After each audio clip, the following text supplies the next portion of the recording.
Okay. Let's get this started, shall we? Let's see.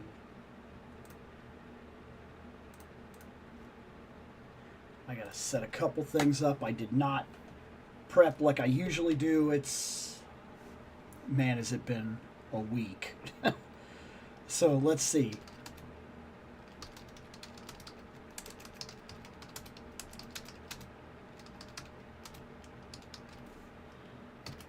That. I will bring up the chat here in a minute.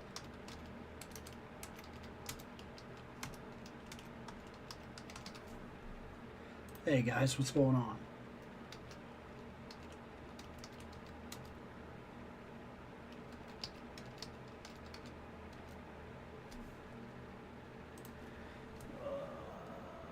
Yeah, that was.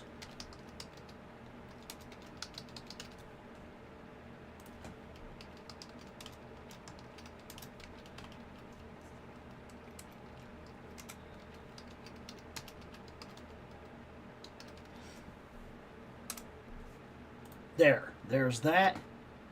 Change this to live so that we got all messages coming in. Hey, what's going on? All right, we got that going. Good. We got this going. What's going on? Move the mic. And wow. It has been a couple of days, man. You notice I haven't been up here editing. There's been really no videos and not like a lot of shorts and everything like that. That's all got to do with just, I mean, as you could tell, I didn't shave or anything like that. I don't know, man. It feels like it's been a week. I'm ready for it to be over. But part of that is also I went 100% back into my diet. That's rough. It's a big life change. It's hard to keep up with. I'm doing my exercises again. So like I'm taking long walks and doing my push-ups and sit-ups and things, and it drains you. The first couple weeks of that is rough. It's a lot of work. Sometimes more so than you would want to actually do. That's the truth of it.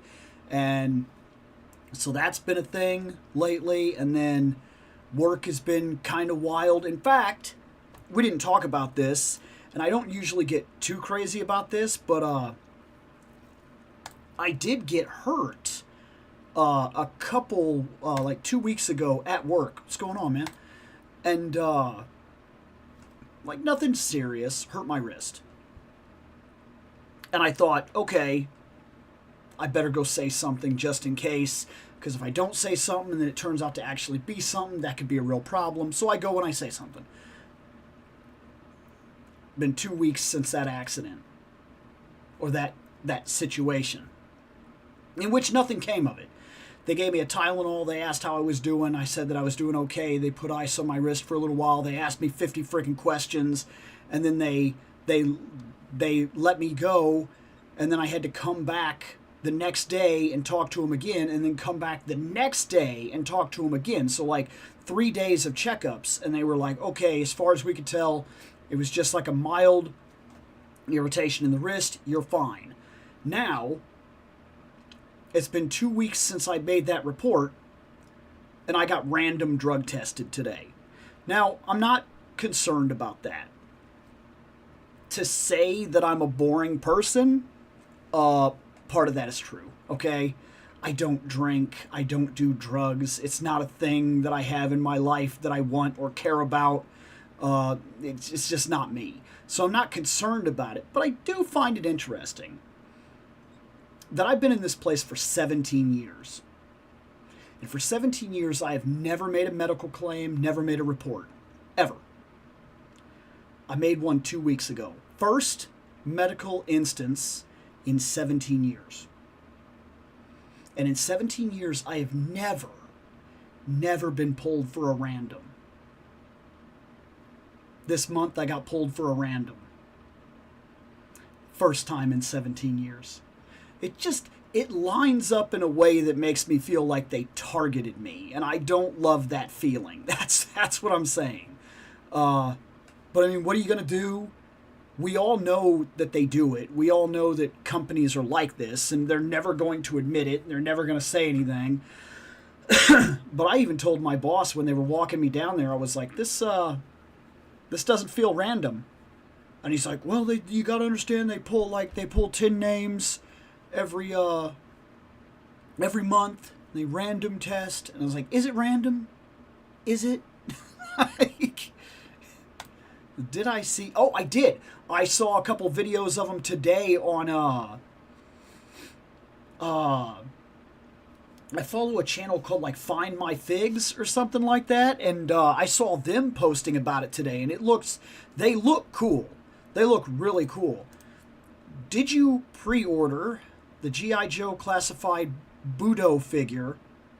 I gotta say, it looks like the best figure from that line. Well, I did not, because I don't even know what that is. But we're gonna go click on it now and see if I can know what that is. Let's see. Oh, cool. He's like a straight up samurai guy. That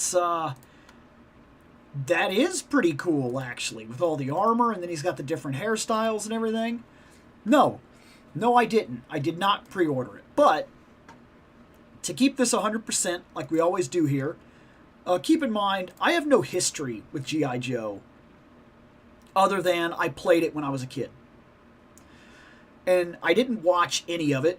We've been over the fact that I've only ever seen one episode.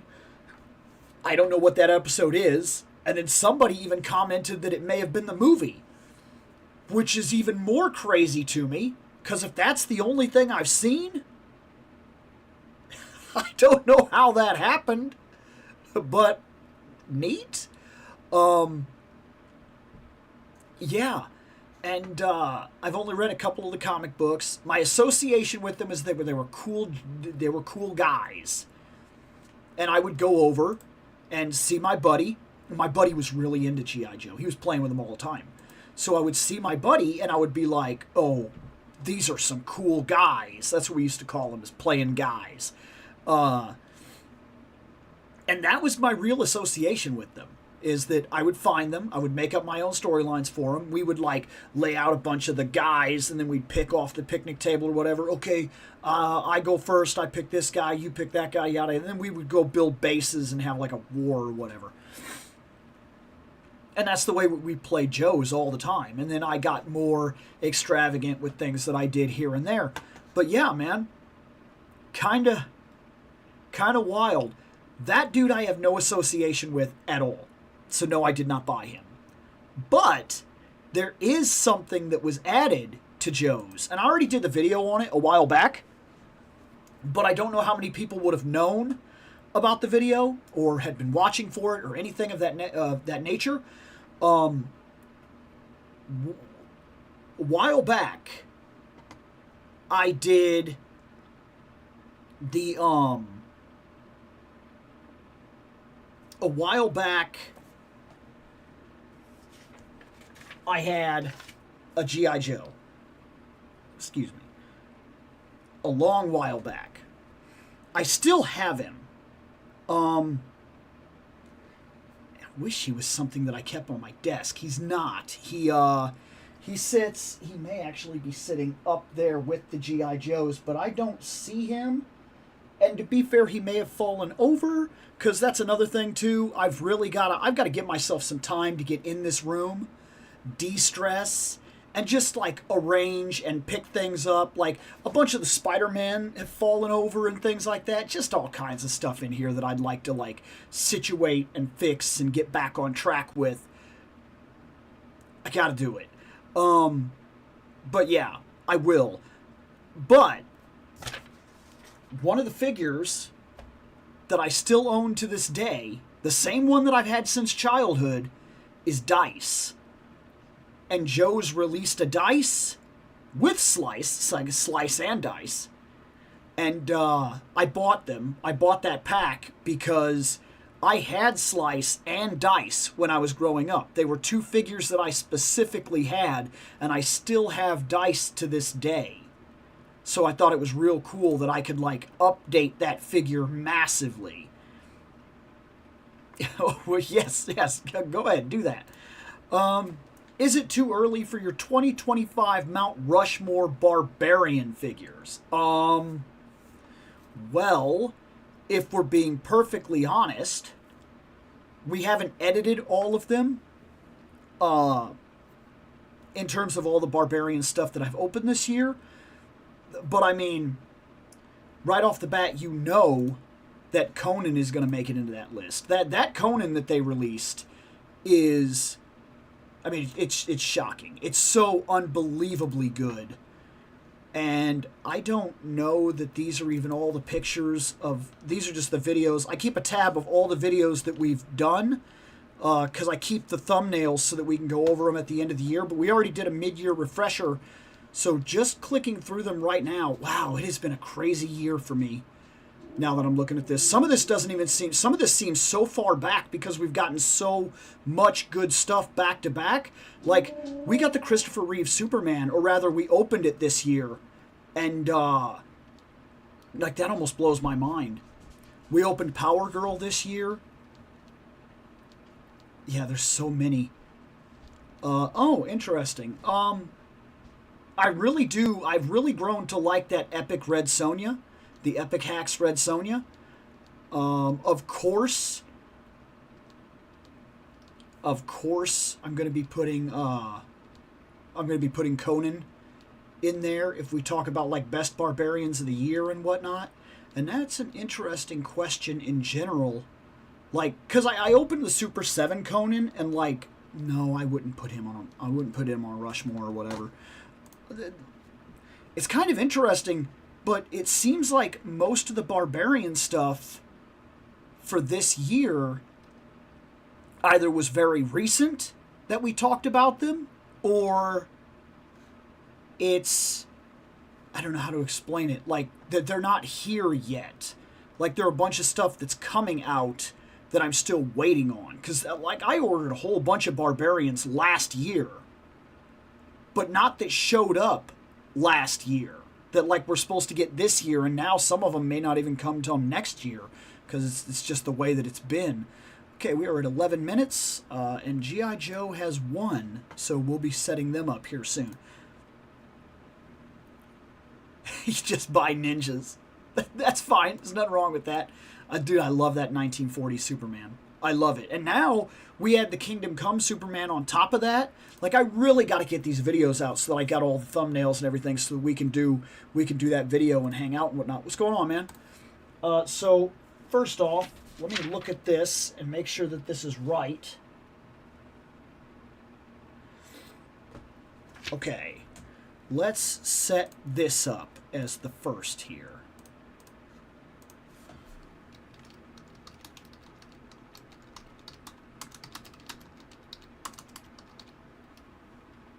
Move, microphone. Okay, so we have or, and then after that, what starts this run? We did this. So if this is off the list, then that puts us at either him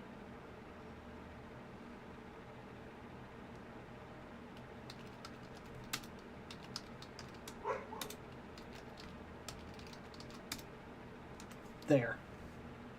That, I believe, is everything that's sitting here. See, I need to update these lists too. We've just been kind of going and going like hardcore, getting all this stuff out. I know we opened the Polar Bear. We talked about the Polar Bear. I know that we did the retro Cover Girl recently. Everything else on here seems right. And so the only thing that I didn't do was I didn't add, because I needed to add this, and I also needed to add this. And now that list is at least up to date, so we still have quick reference on that stuff. There is no chair. We have no chair. It's not a thing. I don't know when the next chair will be.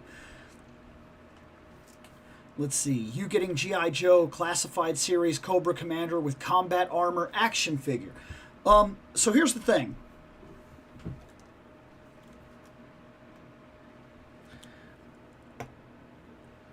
Almost. I even went to Walmart and I held him in my hand. But when I had him, I got to looking at him and I said, all right, Bill, you know you want that. In fact, that was the Cobra I had growing up. It was the only Cobra Commander I ever had growing up. That was the one I found on the shelves. I bought him. I thought he was cool looking. Now, I see the new one, and I'm like, that's cool. It's something I had when I was a kid. It'd be really cool to have that better version. Comes with an iguana. Who knows what I could do with that, but I'm sure that I could find some cool ideas for that.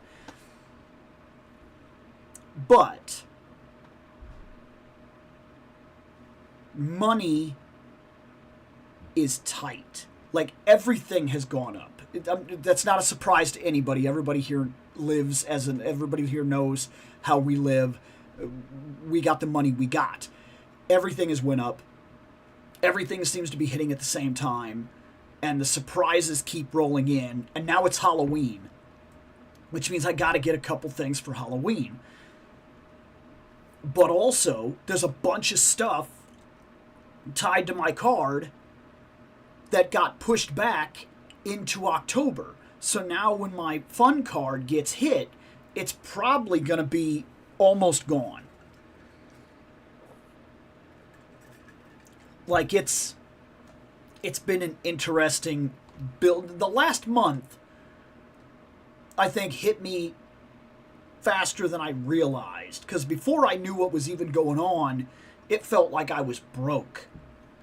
Like, and that's a multitude of things. It's not just a toys thing. It's a growing up and taking care of your responsibilities and making sure all your bills are paid and taking care of the surprises that come. It's life. It is what it is. So I did put him back on the shelf. I'm not too worried about him selling out in a way that will mean I can't get him. Given the choice between like him and if I found a Sandman on the shelf, I would buy the Sandman. Even though the Sandman is an outdated figure, I would probably buy the Sandman first just because of what it is. But that is one of the Joes that I would like to own. I think that is a cool version of Cobra. I like that Cobra Commander. I owned that Cobra Commander. It would be cool to have the iguana. It's just cool. But I'm getting a lot more picky right now as to what I'll do when I'll do it. Because the next wave of the next couple months is dropping Barbarian stuff. Like $60 figures, $80 figures, $100 Conan.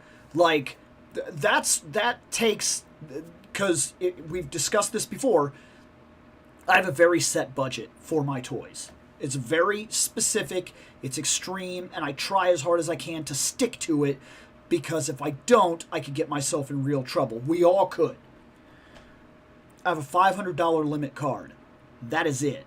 I put money on that card, and that's the money I have that I can spend. And I only put so much money, it's usually about $100 or so per paycheck, unless I did some OT, and then I could put a little more on there. Which relatively gives me about $200 or a little bit more, depending on whether or not any money actually comes in to me that goes onto my fun card, and that is specifically for if I want to do stuff like this. But if I choose to do something else, like buy a video game or something like that, that's the same money pool.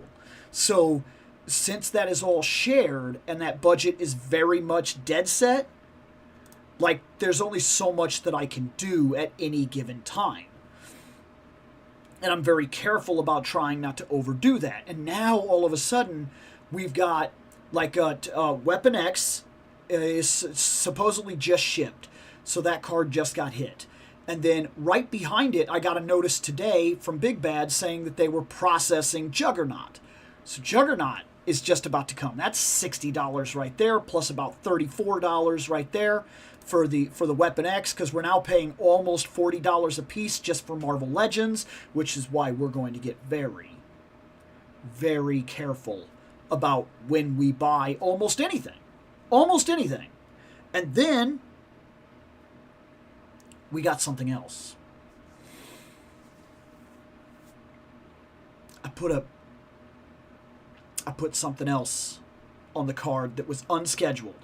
It just came out, and I seen it, and I said, I can't pass that up. That is the 40th anniversary She-Ra. That's supposedly what they have released for the 40th anniversary of She-Ra. That's supposed to be its representation. That's the big thing. Not the new Eternia one that I opened that was trash. That's supposedly the good one.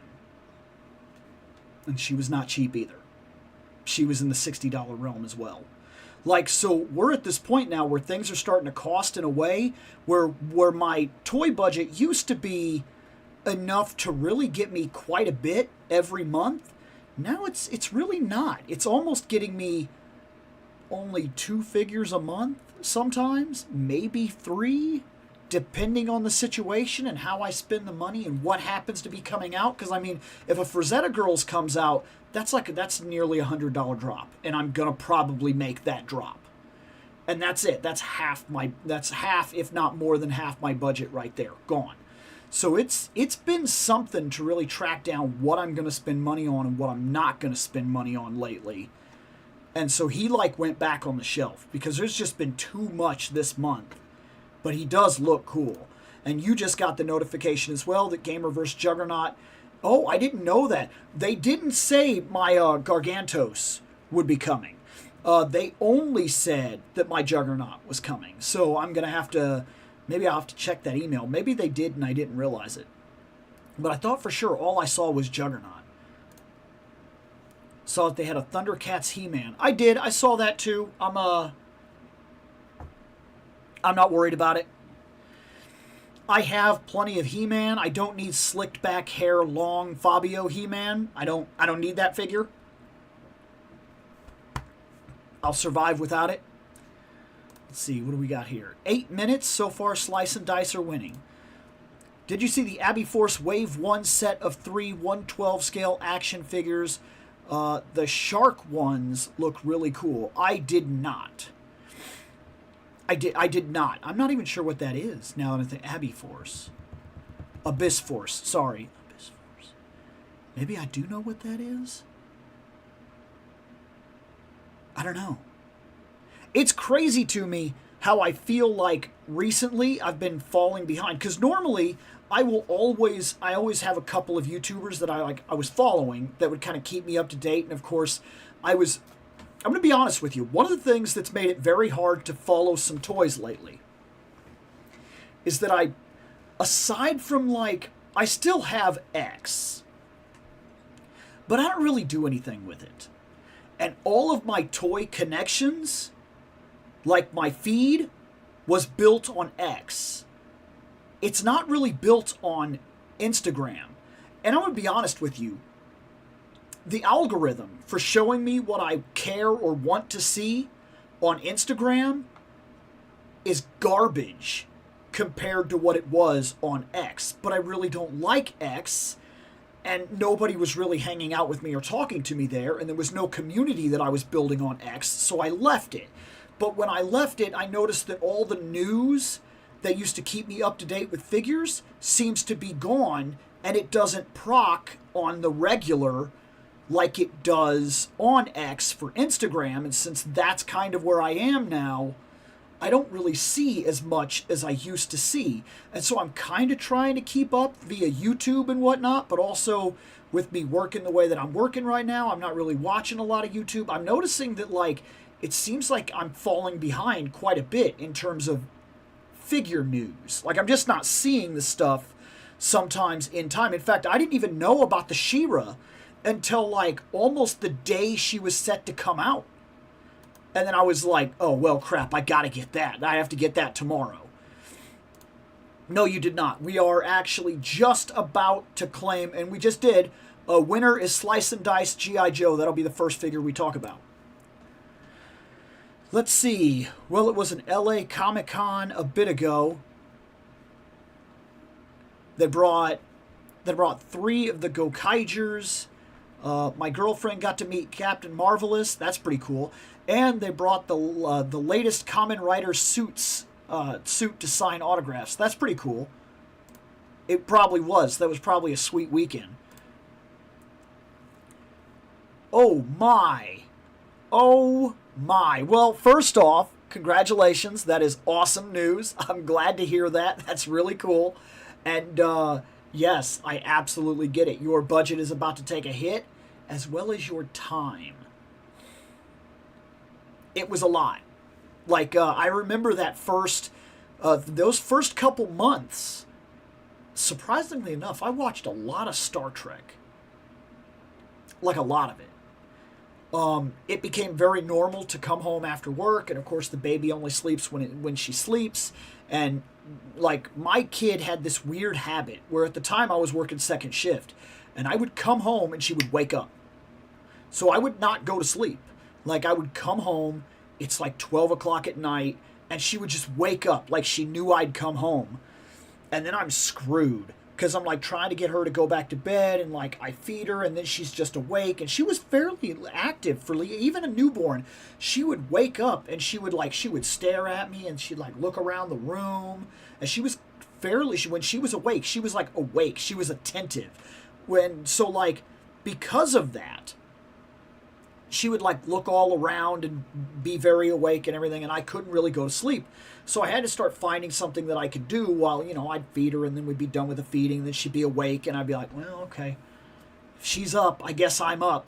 And sometimes this would last for a while, and I wouldn't get to sleep till like 3 a.m. or something like that. And of course I got to wake up and take the other kids to school and whatnot. So it was kind of a mess. It was a mess at that time, I remember. And it was interesting, though, because during that time, I remember waking up, not waking up, coming home. I'd come upstairs. I'd take one of the discs out for Star Trek or whatever. I'd put it in there, hit the button, and I watched like the entirety of the original series and all of the Next Generation in like one go, like one of it, like start to end, and just watched all of it. And I remember that was pretty much, I got through 3-4 episodes a day while that was going on. It was just living on naps. Like, it can be hard. It can be hard. It can be worth it. And every kid is different. Every kid is different. I know that from experience. It's not just like all kids are going to be like this. Some of them, man, you get lucky, and they sleep. And that's pretty much what they do. They wake up, they eat, they go right back to sleep. And then some of them are very active, and then some cry a lot, and then some almost never make a sound. You almost wonder if something's wrong. All kids are different, man. So it's a different experience for everybody. I hope everything goes super well for you. I hope it's 100% great, man. 100% good for you, man. And I hope it's everything it can be, because, like, I wouldn't trade my kid for anything. All the stuff that they claim that you miss out on, that's not true. Your life will change. It will be worth it. In ways that you can't understand yet. That's what I'll say. Besides lacking room, price is why I've mostly stopped buying Lego. Yes. I know. The cost of the new Death Star is ridiculous. They just, not way too long ago, announced that they're going to do a next generation Enterprise, like the Enterprise D. And I was like, oh man, I would love to build that. That would be like a dream. But, ouch, is what I can say to that. Ouch. Because that is a lot of money. I think it's going to be like $500 or something like that. And that's not uncommon for Lego sets right now. Like, even some of the smaller Lego sets, like I've bought, and I know I'm going into like the simpler Lego sets, but I'm just saying, I've bought Lego sets recently for my kid because she likes Minecraft. And Minecraft and Lego, they've pretty much made for each other. They're literally blocks. Blocks.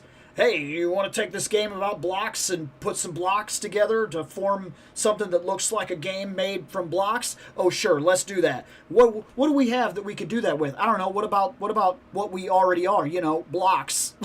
It's perfect. It was absolutely made for them. And that's been interesting, to be fair.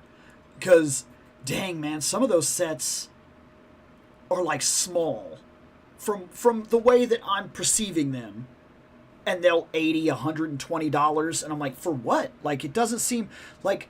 And then that makes me feel like an old man again. But look, I really wonder... What I wanted when I was growing up and I never got was the Lion Castle. I couldn't get the Lion Castle. I wanted that so bad. I had the drawbridge. I had like a little guard tower. I loved the Knights thing. I had like this little forest thing and all. I loved the Knights. It was like the big thing that I was into was the Lego Knights. And I never, ever got into, I never got into like the whole... Oh, I think I just read something because all of a sudden my mind went like two different places. But I liked all the Knights. And I couldn't get the Lion Castle. I always wanted it. And even to this day, where I see that they release like, they're like retro Legos or whatever, and I see that there's like a castle you can buy, it's not the Lion Castle. And I just can't help but wonder, is there nothing, like is there, because like with all the nostalgia people have, you imagine Lego could cash in by releasing, like, old sets. Or if there was another company that would, like, release sets. But then again, do I want it now? I have Castle Grayskull now. Not a joke. And it's not from Lego, but I have Castle Grayskull now. You can't see it, but it's up there. I've done, like, 4 videos on that castle, because that is a magnificent build. I get Snake Mountain before I would buy that. But there is something in my mind that says... if only, and it's still there. It's like this part of FOMO that never quite left. I would love to build, even if there was just a way that I could makeshift it. Like if I had to go out and buy all those the pieces myself, like block it out and make it. I would really love to build that old set. But I imagine if they released it, it would be like a $200+ set for no real reason. I don't know. Legos are expensive, man. They are not for the poor. I guess that's what I'll say. Did you see the new Page Puncher Joker, the one with the cloth goods coat? I did. Cool. Skipping him. But I'm not saying anything bad against him. I think he does look cool. He looks like a solid figure. 100% on board for that. But I've got the Joker I want, and they would be hard-pressed to sell me another, I think, at this point. And I do not want mullet Superman. They can keep that. I don't need that Superman on my shelf. Well, also got to chat with a Black Ranger on Sunday for a bit. 'Twas fun. I got to meet the guy that played Zack in our series. That was pretty cool. So, awesome.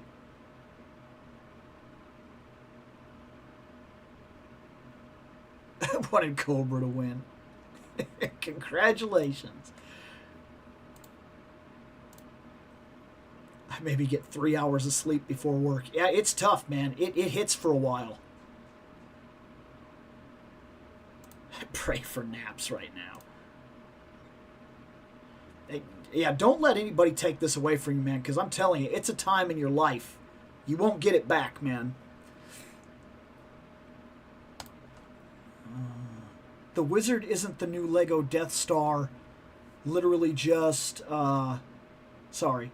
Isn't the new Lego Death Star, isn't the new Lego Death Star literally just a slice of the Death Star? Like, not even, well, okay, you can't make the Death Star to any real scale and have anything with it. It's just inside the Death Star are the most eventful set pieces placed in the best possible way they could do it, and that's just the way that it is. But that's just like play sets. I mean, they're never going to release an actual Turtles Den sewer that is too perfect scale, because where would you put it?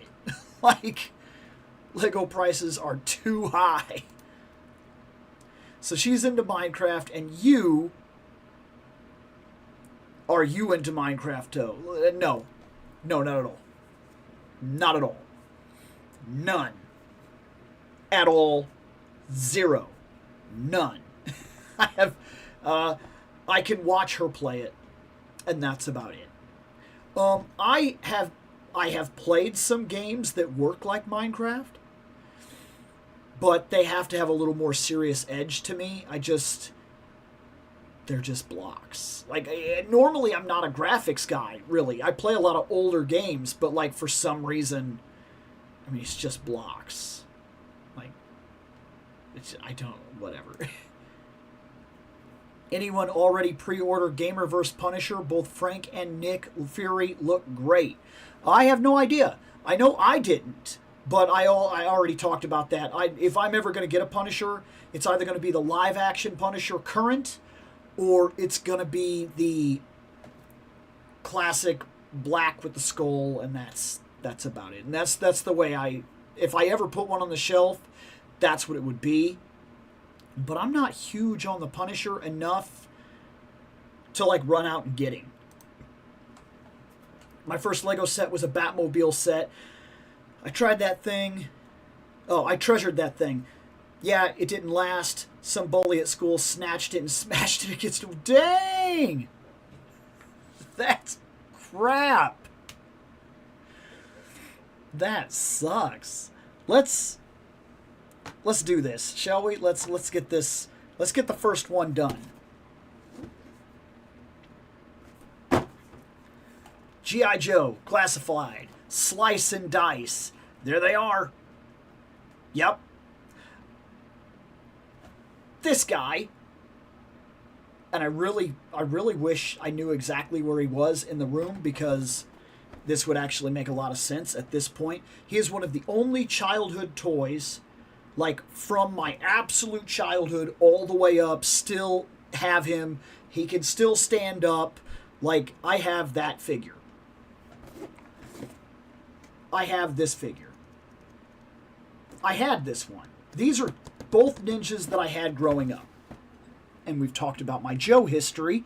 So if you don't understand why that's kind of a big deal, that there are certain guys that I had, certain guys I remember, and certain guys that I like a certain way, this felt like crazy to me. When I heard that they were going to release this, I went and I looked at it. And I may have even done, I think I did a short video talking about this a while back. I can't remember for sure, but I talked about, like, how rare it is to update a childhood figure and have it just be an update to that figure and not cross the line into something new, but still be so new that the old toy, you get what, it's a hard balance to hit. Like, that's the reason this line is done so well, because Motu Origins is all about just giving you something that feels like you would have bought it back then, and they update the figure that you had. And like with the Super 7 Ultimate Ninja Turtle set, that feels like the turtles I grew up with, just on the shelf, and they're bigger, and they're more vibrant, and they move better, and they feel like the turtles I always wanted. So it was kind of crazy when they said they were going to release this. And I mean, I guess I was waiting for it, if you want the truth of it. Because, like, I'd even looked a couple times back when I first got into, like, collecting the Joes. I was like, do they have some of the figures I used to have when I was a kid? And then I would go to the conventions and whatnot and look around, and I wasn't seeing them, and I said, maybe they just haven't done him yet. Well, now they have. Now I've got him. That's the only history I have. When I was growing up, I had that figure. I still do. I can still remember that years ago, I had an Epion, like from Gundam, and the model broke. And when the model broke, I didn't know exactly what to do. I remember being like, oh crap. And I couldn't fix this one. It was like a serious break. But I didn't want to toss all of it. So I salvaged some of its parts. And one of the things I salvaged was the sword. And I remember for a while, like a couple of the Joe's games that we played, I gave Dice that sword. Like I had him where he'd be like, wow, and he was like something like Cloud Strife, where he always had like the Epion crazy blade and everything, and like I remember that. That's something that sits in my head. It's still like it never went away. Like I remember that figure. I guess it helps that I still have that figure. But yeah, maybe I'll do it. I'll go looking for him. Like maybe when this is done, I'll do like a short to kind of show him off or whatever. But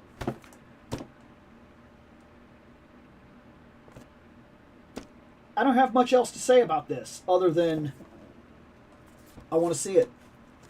Let's see it.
That was a lot. Like a lot. There was a lot to this. I was not expecting that much. So, first off, let's just do this real quick. We have hook swords. Let me put these over here. We have these cool things. I'm not 100% sure what these are called, but we have these. They're held and you fight with them. We have this, which this is pretty cool. This is fairly well detailed, by the way, for what it is, especially at the price point that it's at. And I like this etching right here and everything. That's, you got to hand it to them. G.I. Joe don't mess around about what they put out, man. It surprises me that they maintain the price point that they do. And then this, the axe is actually a dragon breathing fire. See it? It's a dragon breathing fire. That is a really, really cool effect. And there are two of those, by the way. So there's two of these fire breathing dragon axes. There's those. There's Asai, just one. And then you have trigger finger hands, 4 dice, punching hands, 4 dice, and gripping hands, 4 dice. And in terms of slice, you have karate chop hands, 4 slice, and you have punching hands, 4 slice, and then of course the hands that he has is gripping hands, or rather trigger finger hands, because that's what they give all the G.I. Joes for whatever reason. I guess that makes sense for G.I. Joes. I won't complain on that aspect. They all pretty much shoot guns. So that's fine. That makes sense. So, Slice is right here. And he's a fine looking figure. Like, that's a cool ninja. He's really cool, actually. And for what it's worth, this guy will fit in multiple displays. I actually believe that you could put this guy in, say, you could put this guy in a display where he is literally leading hand ninjas, and he would not look out of place against your Marvel figures. So if you got a Wolverine and he's fighting like 5 or 6 hand ninjas, and you got this guy right here, that's really cool. This guy would work very well for that. He has all the articulation that we've come to expect from Joe's, so you're not seeing anything crazy or anything like that. He'll more than likely take any pose that you could possibly want him to take without too much problem, really. He has a drop-down hip situation, so if you don't like those, that could be a problem. But, I mean, there's a little bit right here that's hindering him because of the armor points, but nothing that really gets in his way in any consistent problems. I don't think you're going to have any problems with this guy. He is exactly what you want him to be. And he's really just a straight update from the figure that I had when I was a kid. Like, this feels familiar to me. I like this.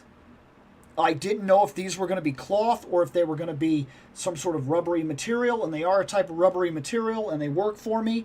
He also has a second face, which is right here, and it's pretty cool. It reminds me of the face in 300, in the Immortals, in the Persian army. That's what it kind of reminds me of. Do I know if that has any actual reference whatsoever, or maybe not? I don't know, but it's pretty cool. I think I like this one more, but only because I grew up with this one. I remember my guy having that like faceless fencing mask, so it's kind of neat.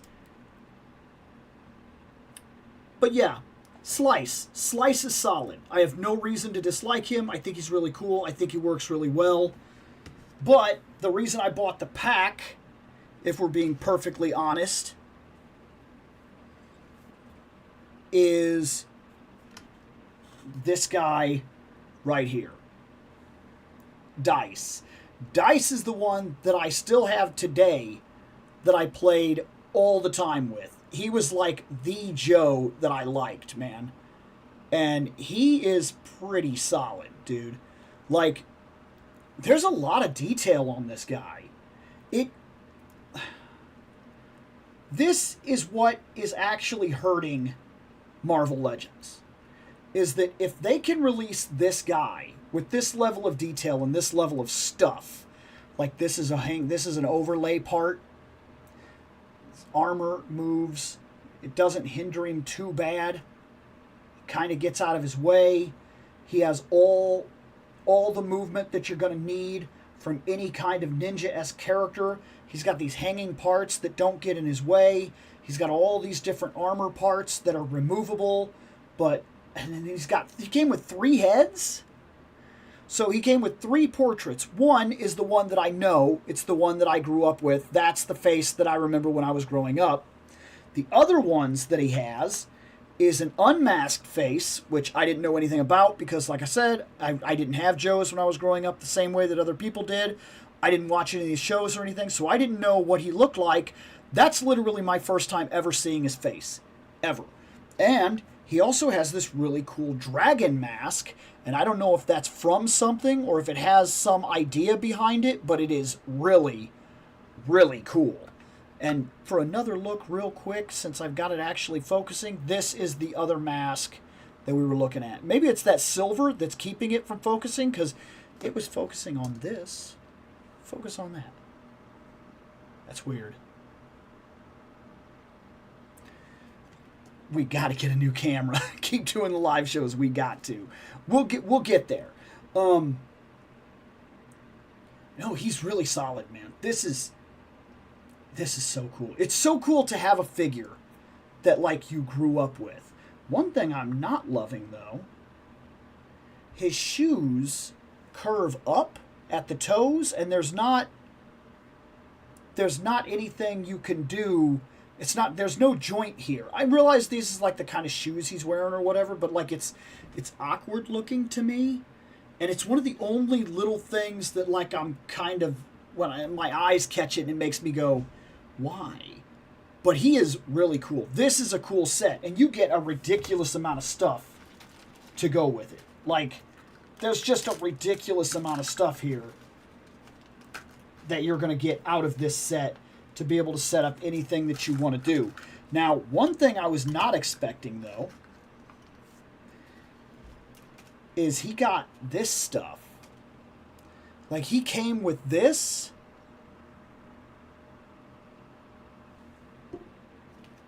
And this.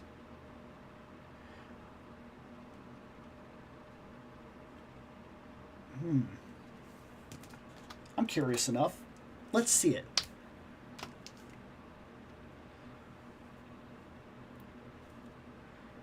Okay. There's that head. And we're going to put this on him. How does this... Does this just sit on the head, or is there a trick? I don't... Okay, I'm going to be honest. I'm not digging this hat. Unless this head is not meant to wear it.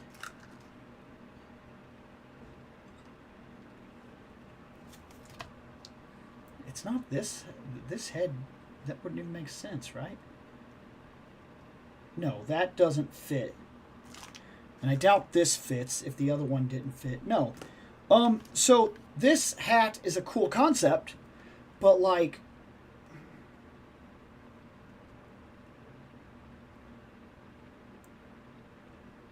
Like, okay, I got it on there, but it's loose. It's not the greatest if you want to do this cool effect. You're going to have to really play with it, and you're going to have to get it balanced just right to make it be on there in the way that you want it to be on there. And then he has this, so if we do, and I don't know if you'd have to take this stuff off, but we're just going to pop the head real quick and see if we can't just add this. Oh, nope, it just goes right over the top. Then the head goes back on. That's pretty cool. That's a cool effect. And then if you get this on there as well, which is now even more difficult than it was, because now the rope part doesn't want to go on his head quite right, and it's there. That's cool. You can make it work. You just watched me make it work. But it's not ideal.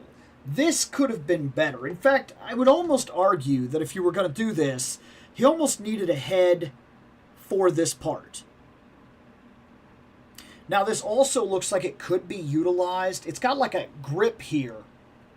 And I don't know if that's the idea of if you can put it... I don't know why you would do that, because you would just chop this thing right in half with no problem at all. But it's a cool gimmick for what it is, but that's exactly what I'm going to call it, is a gimmick, because it feels funny, and it doesn't feel like it necessarily works, but it feels like if you had the right figures, you could set it up with somebody else, and it would be a really cool part. Like this and this are probably interchangeable with a lot of other figures that we already have, that we could use this for really cool custom stuff and get some real cool stuff off the ground. But that's slice and dice. He was the main reason I bought this, and for what it's worth, this does not disappoint. It might be a little bit of overkill. In all honesty, I probably would have liked to buy these figures just one-off, and some of the extra stuff, even though it's really cool, it doesn't necessarily do anything for me, because my guy's going to go up there like this. This is what he's going to be. That's what I wanted him to be. That's what he is. That's what he's going to be. He's just that. I don't need him in any other way. And then him, that's the same idea. He's going to go up there like this, and that's what he's going to be. Is that cool? Sure. Am I going to use it? Probably never. Is that cool? Yes. Will I use it? Probably never. It's just the way that I feel about it. It's cool enough to be really cool. Doesn't matter to me, like at all, realistically. Not necessarily. And I don't know how I feel about that one way or another. I'm not displeased in any way. But I do got a lot of extra stuff that like am I gonna find a reason for this sigh? No. It's just gonna go in one of my weapon boxes, and I'll probably forget that I even have it. Sometimes with figures, being minimalistic is just as good as getting all the extra stuff. Like, it's just the way that it is. Sometimes all you really needed was, like, the cool Snake Eyes with a sword and one of his guns. And that's all you needed or wanted. But it is, these are cool.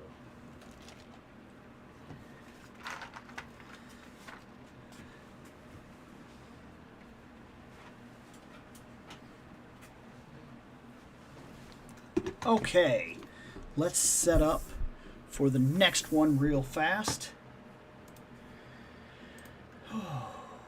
Doop, doop.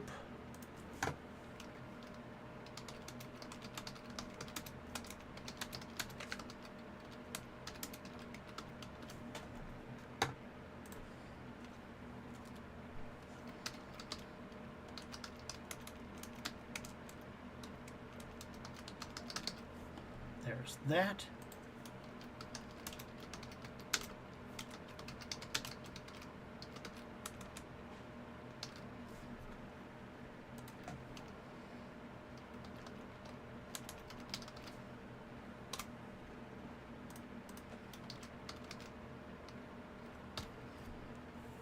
Bam. There we go. That'll get us underway. And see what all kinds of stuff I missed. Ooh, that's a lot. Okay. Let's see. There's people talking.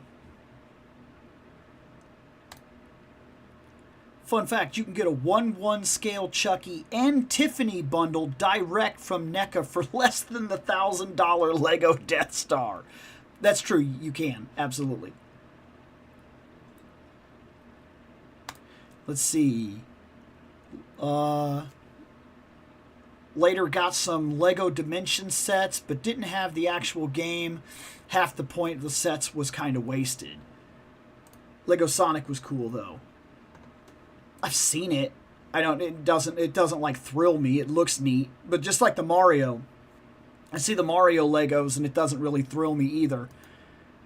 That Gamerverse Punisher is almost perfect, but I'm holding out for the Mafex Frank next year. Solid, by the way. Why do they look like knockoff Mortal Kombat ninjas? Because if we're being perfectly honest, Mortal Kombat ninjas look like knockoff ninjas. So, you know, just 80s ninjas. I'm not a fan of that Mafex Punisher. Proportions look off. Bigger upper body, tiny legs. Now I'll pass. Okay, that happens with sometimes I get that. Fair enough. Mafex has never let me down in hand, so I'm going that route.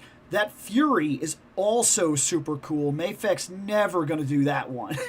The Mafex Punisher looks fine, but the weapons are mostly pistols. I was expecting that he would get an assault rifle at least. Keeping with conversation here. Mafex, Mezco guns at this point. Let's see, what's this? Mafex is awesome. I have the OG Magneto currently. I saw that one. After Gambit and Jubilee. They do great sculpts, but I'm glad you or anyone wants that Punisher. It's just not for me. I'm reminded of the Toy Biz 2004 movie Punisher. It had the fake leather jacket, a light machine gun, an assault rifle, a bazooka, a pistol. That's loaded arsenal. That Gambit they did is dang good. Makes me want to see more soft jackets out of them. I did see that Gambit. It does look really solid. It would still have to blow me away even more for me to like jump on the bandwagon there with it, but like it does look like a very solid figure. We had it so good and didn't even notice. If you're talking about Toy Biz, I don't think a lot of people talk about this. Toy Biz put us in the situation that we're currently in, I think. You know how like everybody is really stuck on like how figures aren't as good as they used to be, or we don't get as much, the articulation, blah, blah, blah, and the paint apps, and yeah, like everybody's got these complaints that like it was so good. And everybody likes to say, remember Toy Biz, remember Toy Biz, remember Toy Biz, remember Toy Biz. Well, here's the thing. I do remember Toy Biz. And some people are not going to agree with this, and that's fine. I get it. But my mind sometimes plays business. And I can't help but notice. Toy Biz came out of nowhere. It felt like it. And they changed the game. They said, here you go, Marvel Legends. And some of their figures are rocking out articulation scales that even today we're not seeing matched. That is happening. We're seeing where some figures, if you had the Toy Biz version, you still don't necessarily see anything that makes you go, oh, well, I'll finally give this one up. I'm just saying, some of them really have lasted a long time. Look at the Dragon Man that was sought after so hardcore and things like that from that era. And we're talking, we did not till recently. And I get that we just got one, so this is kind of an interesting argument in general. But I'm just saying, if you look at that, Dragon Man comes out, and a lot of people I saw bringing up Toy Biz again, and they were like, well, I've already got mine from Toy Biz. There's no way I'm going to pay that much for one that probably isn't even as good. Okay, sure. Now look. At some point, Toy Biz, okay, has all this great stuff going for them. Like, they're rocking it out. They're doing great work. And they just keep going. We get more stuff. We get more figures. We get new articulation. We get better paint apps. And they just keep going and going and going. And it feels like they are maintaining this crazy price point.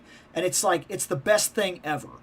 And all these other companies struggle to keep up and struggle to play the game. If you're paying attention to the end of Toy Biz, all of a sudden, they started trying to back down a little bit. But they'd already kind of buried themselves. They gave us all of this, which was not sustainable. It was never sustainable. I actually have a theory that the reason Toy Biz went under is because what they were giving was not a sustainable product. There's something to be said for simple toys that last forever. Some toys come out, they know exactly what they can get away with, they do the bare minimum of what they can get away with, they maximize the limited amount of profit that exists within the toy space, and that's it. And they're not looking to necessarily impress the masses or change the game, they're looking to make good figures. But look at other figures now that are coming out, like Jada. That Jada went from like 20, 25, 30, 35, 40. Like it just keeps jumping by fives. I don't care how you want to phrase it. Shaggy from Jada. Shaggy cost me $40, everything said and done, out the door, delivered to the house. $40 for Shaggy. A very, very simple toy. We had a honeymoon party. We had a honeymoon period with Jada. And now we've seen where Jada is still maintaining their quality. They're maintaining their paint. They're maintaining their level of heart for what they're putting out.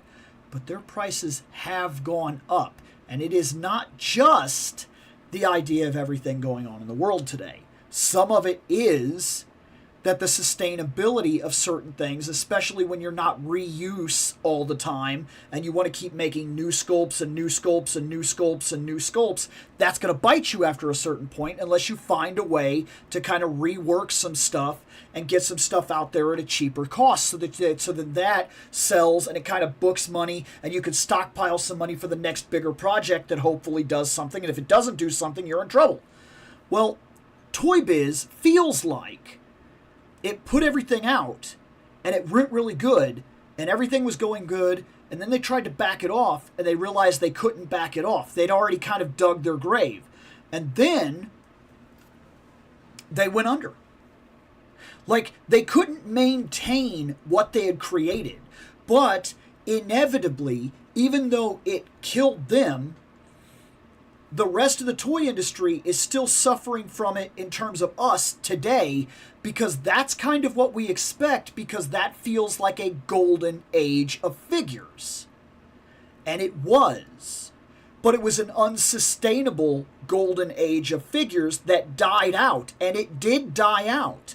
And now we're expecting every single figure out the door to be this. But cost $20. And it's not realistic. It's not realistic by today's standards at all. This is a $20 figure. Take a good look. You may not like this, but this right here, this level of simplicity, this is what you get for $20. Commonly. And by the way, you see his level of you see how simple that is? This guy is $20. But if this level of quality is produced by another company, a smaller company, like, say, Boss Fight Studios, Epic Hacks, they're releasing figures now that look like this. Eternal Champions, they look like this. They're over $40 a figure.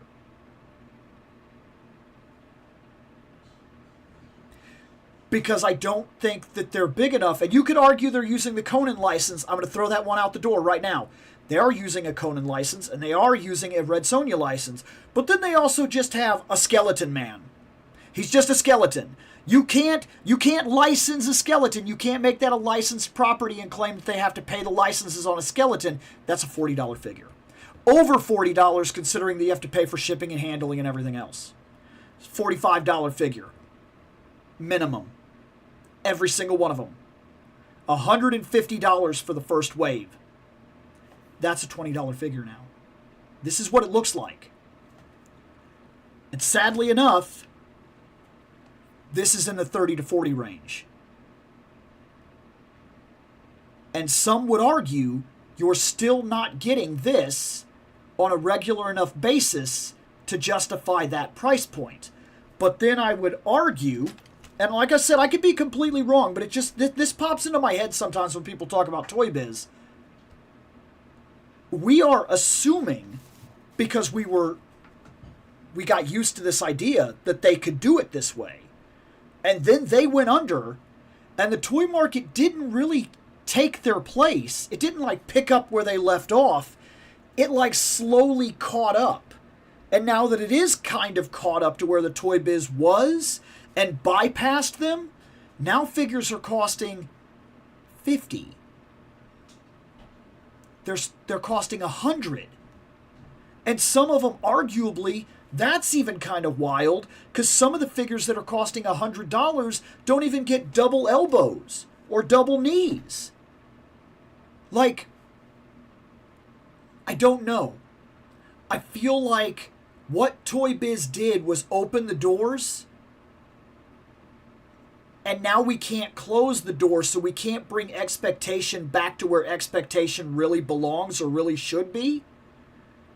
And it gives us this false narrative about how much toys should cost, how they should be sold, what we should get, and what our expectations should be. But the expectations that we were given were never real to begin with. If you pay your employees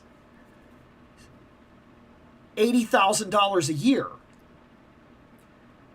while producing a product that only actually allows you to pay them $40,000 a year, you might be able to maintain that for a while, but not realistically. You're gonna go under, regardless of how good your product is.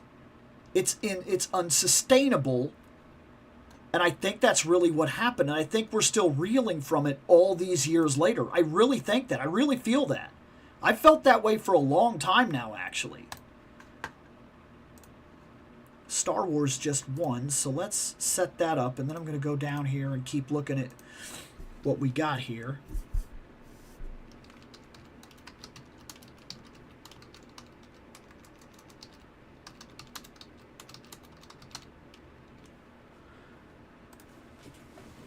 Okay, we have... I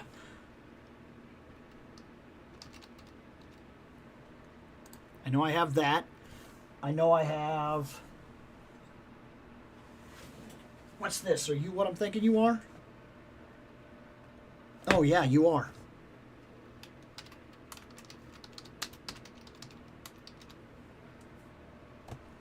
Okay, that puts that there. Oh, I didn't even know he was still sitting down there. That's actually pretty cool. And then...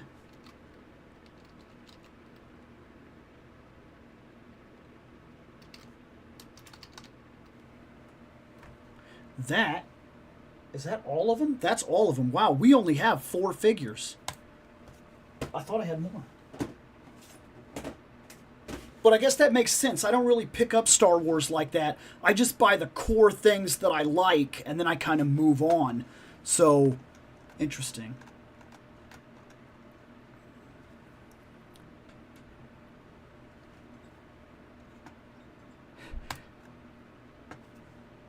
Awesome. Yeah, it was a... Yeah, it does look like a fencing mask. Ninja Slender Man. That red figure wouldn't look out of place in a Japanese cyberpunk display. Looks like robot security or something. That's kind of fair. That's kind of fair. Back when toy companies didn't have to cheap out. I wonder... Because, yeah, I wasn't that far down the list yet. I know people are going to have something to say about what I said. And some people are not going to agree with me. I'm fully aware of that. But it'll be interesting as I get down there. Second face on the right. Yeah, they're kind of like teeth, yeah. Think I ended up giving Ben Affleck Daredevil to someone else since the articulation on that figure was terrible, even from that era. But Tom Jane Punisher is on my display. That might be fair. I really like the current Punisher, but it might be fair in some ways, what you just said. Sub-Zero with a Hawkeye mask. I mean, I guess. Silver mask makes it impossible to focus. Looks blurry always. I was noticing that I couldn't get it to... Dragon mask looks like Deborah blue facial hair. Thomas Jane is my Punisher. Ray Stevenson is number 2. Nothing against John. I think he's good. It's just I grew up with the Thomas Jane, and that's been my Punisher ever since I was a teen. Let's see. Feel the same about... Stevenson got the look of the comics. Tom Jane's Punisher. Let's keep going.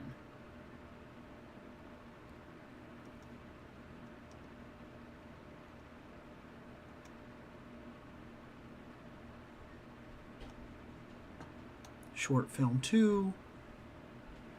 Bases were cool. It made Marvel Legends.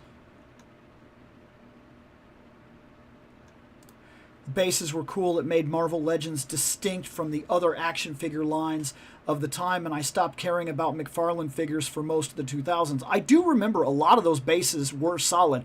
I still have a couple of them. I have a Sentinel head.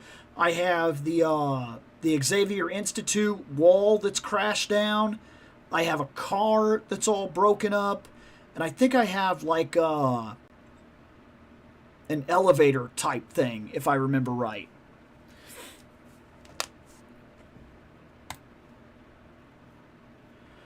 Oh, so you're actually starting to see them.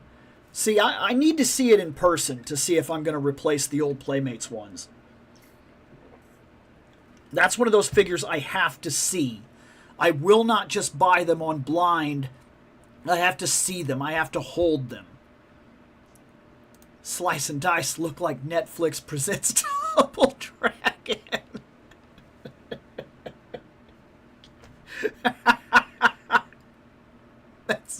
That's actually pretty good. I love that, by the way.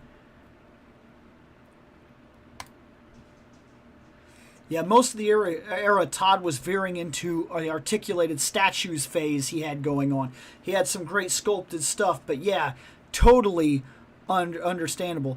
By the way, Bill, Dan, I saw this. Another one coming soon. I have no idea what it'll be. Like I have no idea what it's going to be. That's a good thing, I guess. But now I'm sitting here wondering, is it going to be a made-to-order, like, pre-order thing that like I go, oh man, that's everything I ever wanted? Or will this be one that I can actually be like, I hope everybody enjoys it. I can step away for a moment, because sometimes it's good to step away for a moment, you know what I mean? But so far, every one of these made-to-orders has been solid. Like, they've been doing a really good job with them. $40 for Jada Shaggy is robbery, but it's where we are. Hey, what's going on, man?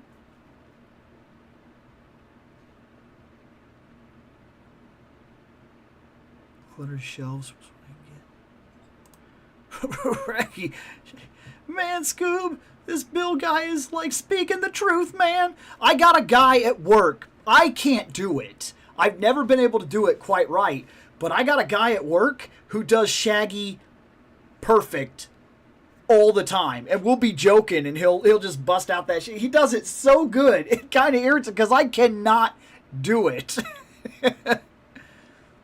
I'm out of TMNT entirely until I see more of those Mezco movie turtles. Okay. I remember the Egyptian Spawn line literally collecting dust from the toy stores since the entire line is displayed for months. Almost no one cared about Todd's products at that point. And I do remember that happening for a while. Ooh, Malik is winning. And I already got Revan on the shelf. We already opened him and talked about him, so that'd be pretty cool if Revan won. If Malik won. Now guys, that Lando's been waiting to be open for a long time. I can't help but notice that there's not really a whole bunch of people voting for that Lando. That Lando has warmed pegs across America. Okay, he's a definitive peg warmer. You can't give that guy a little break. That is a Star Wars figure I had no issue. I was like, I'll wait. I'll get him. Like, there was not a moment of hesitation at any time. I'd go to the store and be like, I want to buy this and this and this, and I'd look at him. You'll still be here. just walk off. I'll be fine. I can get him whenever I want.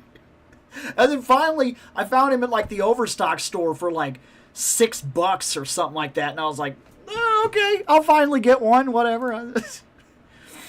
Dude, he has been an absolute peg warmer for the longest time. I still see them. It blows my mind how often I see that guy around.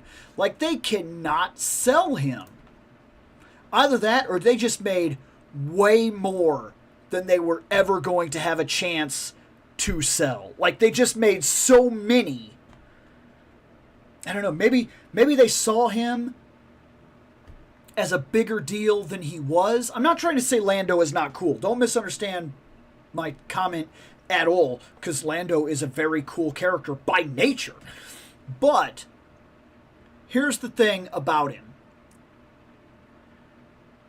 While Harrison Ford will oftentimes fly off the shelves, I think the issue with Lando is that most Star Wars collectors probably only need one. Right?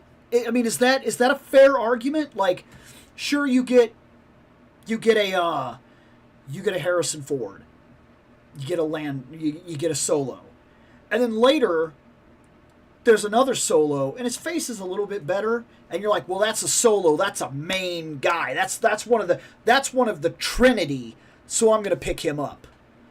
So you get the better one, and you get rid of the old one, and you're fine. And maybe you like the body of the first one, but you really wanted this head, so you buy the Return of the Jedi one because you just feel like that's a better Harrison Ford in general. You pop that head, pop this, throw this away, put this, get rid of that body. Now you've got the one that you want. You basically made the best one. But they may even still get you by being like, hey, by the way, this one has better legs, and you're like, well, you know, that is Solo. I'm going to go ahead and get that again. But like Lando, I almost wonder if, because there's not a whole lot of difference in any of the costumes he really wore, that I've seen released on toys anyway. Once you've got one, and his face looks good, as far as what I remember seeing, are you in a rush to get another? Is that what happened with them? Is that the reason they... Because there's got to be some reason that they piled up. Like, there's got to be some reason he didn't sell. I realized that, like... Because I would count him in the main cast. The main, like, heroes of Star Wars. I would certainly tell you he has more pull than anybody in the prequel series or anybody in the sequel series. And I honestly believe that. I believe that there's a real chance that, like, people that grew up at a certain point, Lando is going to speak to them more than Anakin even will. I mean, Darth Vader is one thing, but I'm just making an argument here in general. And yet those Landos, they could not sell him. Like, they really could not sell him. He was everywhere, man. Malik won, so we're gonna talk about Malik. But yeah, they just could not sell. It's just like, as I'm sitting here thinking about it, I'm trying to figure out a reason, and I can't. My mind will not process a reason why they can't get him off the shelves. Why does nobody want to buy him? Or is that the problem? Did they overproduce him? Did they think they would get rid of more than they did? I don't know. There was a guy in the UFC for a while with the name Lando Venata. Most Star Wars sounding real name of all time. Had to root for him. I feel this time they're going to choose a deep cut character as the made to order. They'll only be recognized by a handful of hardcore comic book fans, but the general audience will be confused. I've kept hearing whispers of Mangog, a Thor villain I've never heard of. That would be neat. It would be something that I could pass on, but I like when they do deep cuts that, like, people can get because that's the only chance they're ever gonna have. That's cool. Here, you know, but I also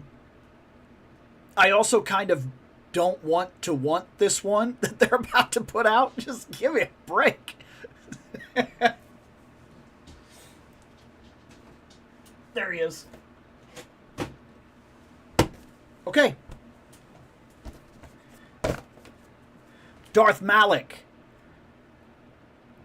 When I was growing up, this was my first Xbox game. technically. I bought 2 Xbox games at the same time. I traded all of my stuff, and I bought an Xbox with 2 games. KOTOR and Crimson Sea. I now actually own Crimson Sea again because a friend of mine heard the show and bought it for me, and I was not expecting that. That was crazy. So I have Crimson Sea, and I gotta go. I gotta put that in. I have it all hooked up in my garage now so that I can. I haven't had a chance to actually sit down and play it, but I want to go through that game again. That game was, I remember liking that game a lot, so I'm very interested to see how my memory of one of my first games ever stacks up, because this one, I know. I played this recently, not way too long ago. 2 years ago, I went back and beat 1 and 2 all over again. I really, really liked this game. Like, so much.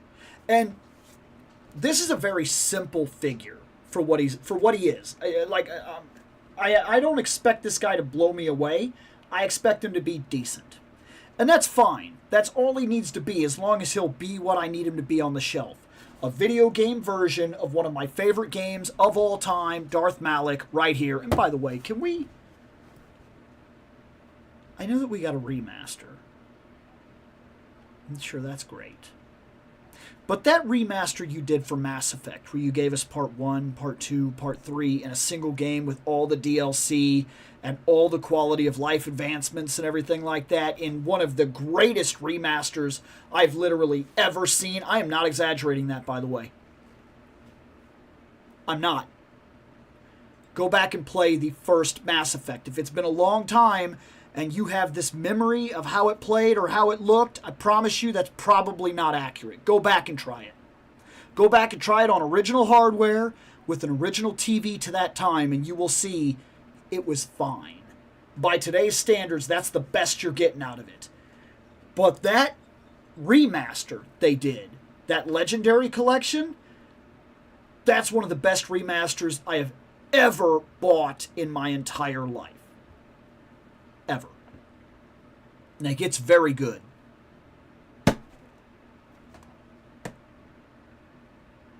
Come on. Look, you as an RPG powerhouse, because that's what you are. After you did that Legendary Collection, you got me thinking. I want it for all of it. I want this. Part 1 and Part 2, single disc, full remaster. I don't care what you got to do, what strings you got to pull, or what you got to do quality of life or whatever. Just do it. I'll buy it. You have my money. 100%, I won't argue. And then I need you to do the same thing for Dragon Age. Okay? And then I need you to do the same thing for another game that you seem adamant for the world to forget. I need Jade Empire. I need a remaster of Jade Empire with the DLC, with some quality of life advancements and whatnot. Come on. Look, you could say what you want about living in an age of remakes and everything, and they're just putting out the same games over and over again, because I'm buying them. I'm sorry. I'm the problem here. Okay? I would love to play Jade Empire again. Give it to me. I would love to play a more... I would love to play a more modern version, but the same games of the first 3 or 4 Dragon Ages. Give them to me. I want them. Like, after playing that Legendary, it re-sparked why I loved these games the way I did. And it really put KOTOR back in my head and made me think, dude, if they did this for Mass Effect, what's stopping them from playing the Pokemon game right now? Because Pokemon is doing it. Pokemon is like, let's remake the Red. Let's remake the... let's remake Gen 1, Gen 2, Gen 3, Gen 4, Gen 5. Let's just keep going. Just pump them out.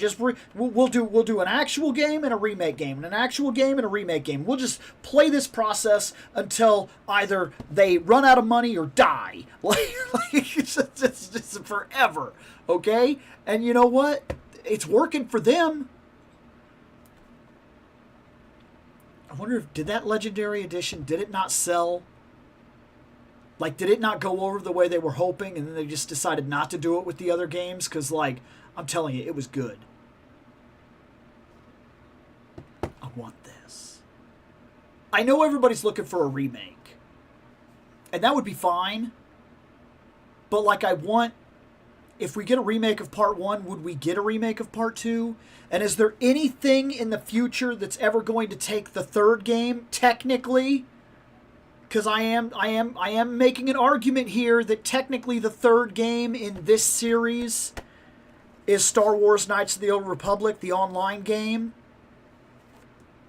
Because it follows Bastila's, like, her family line. It follows her family line through. It's taking place in the same universe, of course. It's taking place in the same timeline that these two games set up.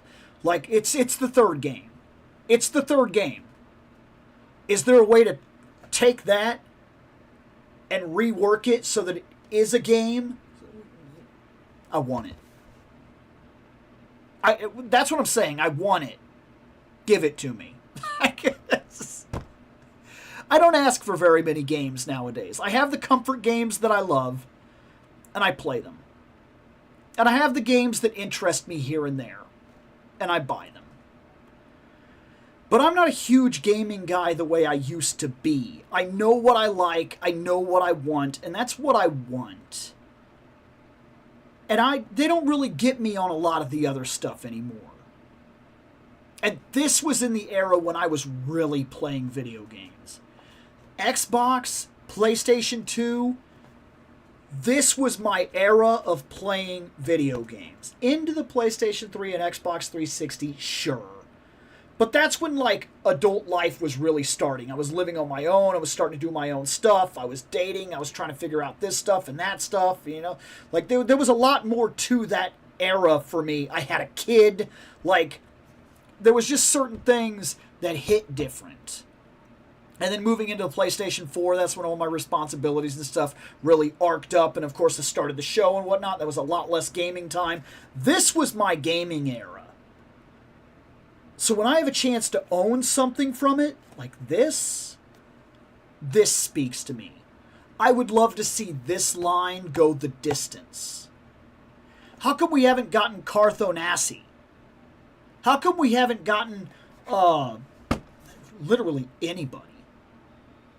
Like, guys, you made Chewie.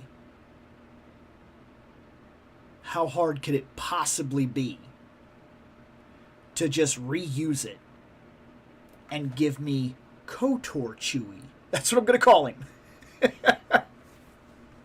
Like, they have Ayla Sakura telling me you can't repurpose that body with another work from another figure.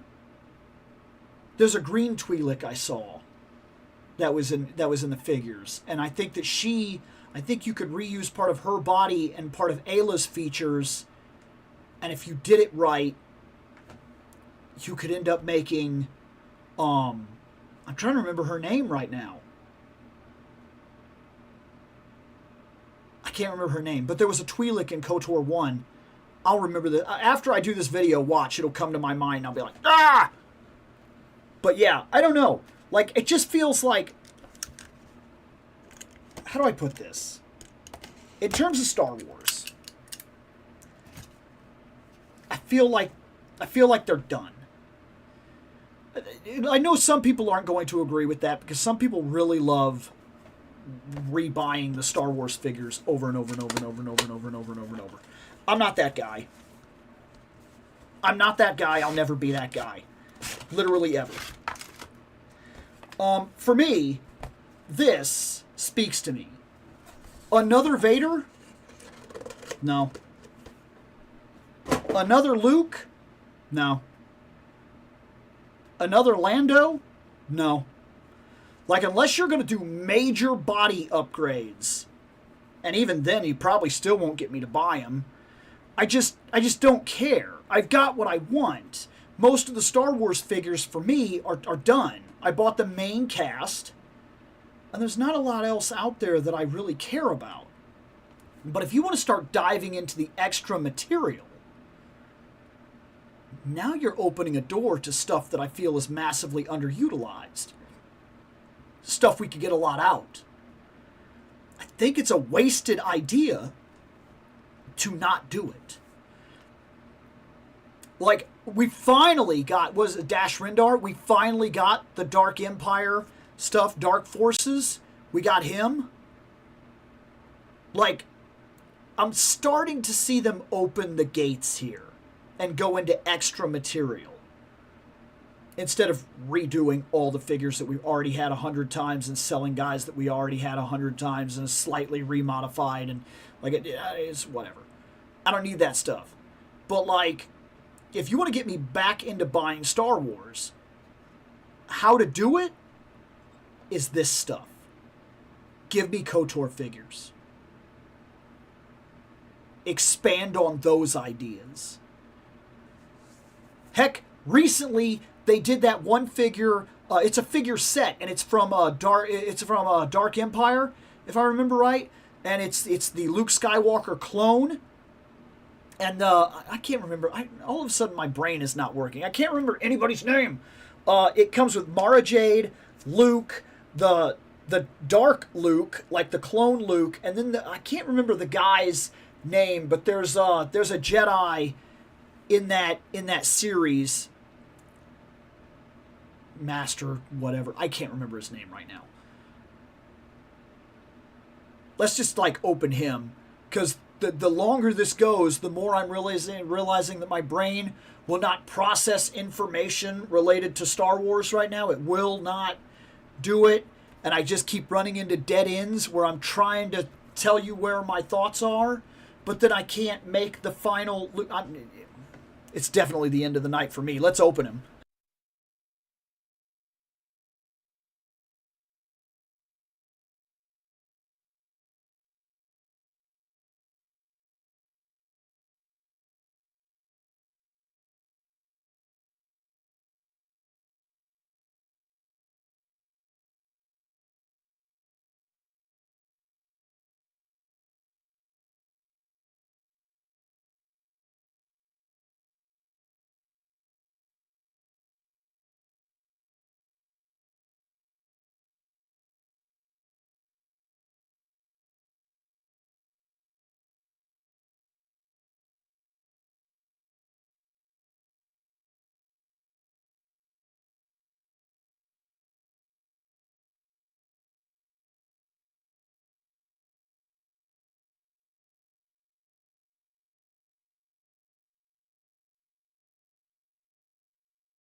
Well, that was unexpected. Okay, so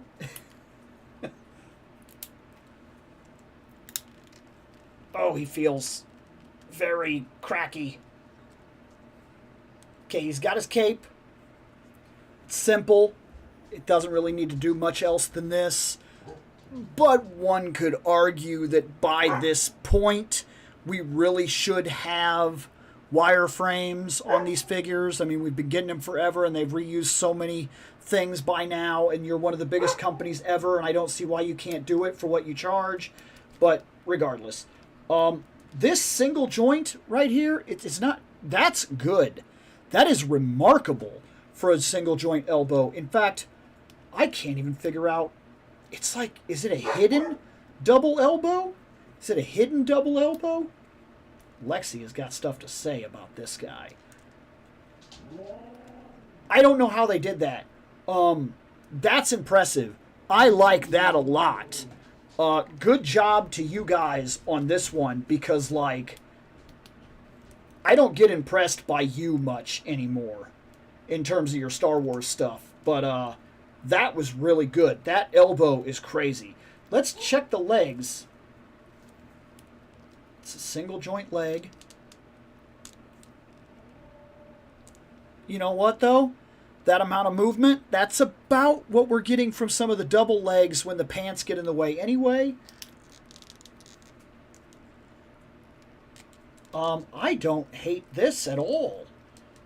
I'm kind of impressed. I got to admit, That is surprising to me. I don't know if they did an overhaul when they did the game figures or what. There's a decent amount right here.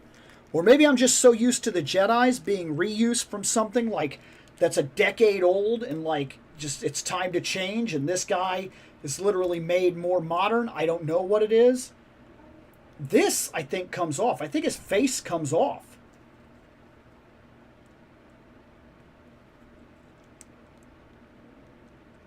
Yeah, I think it does. It feels weird.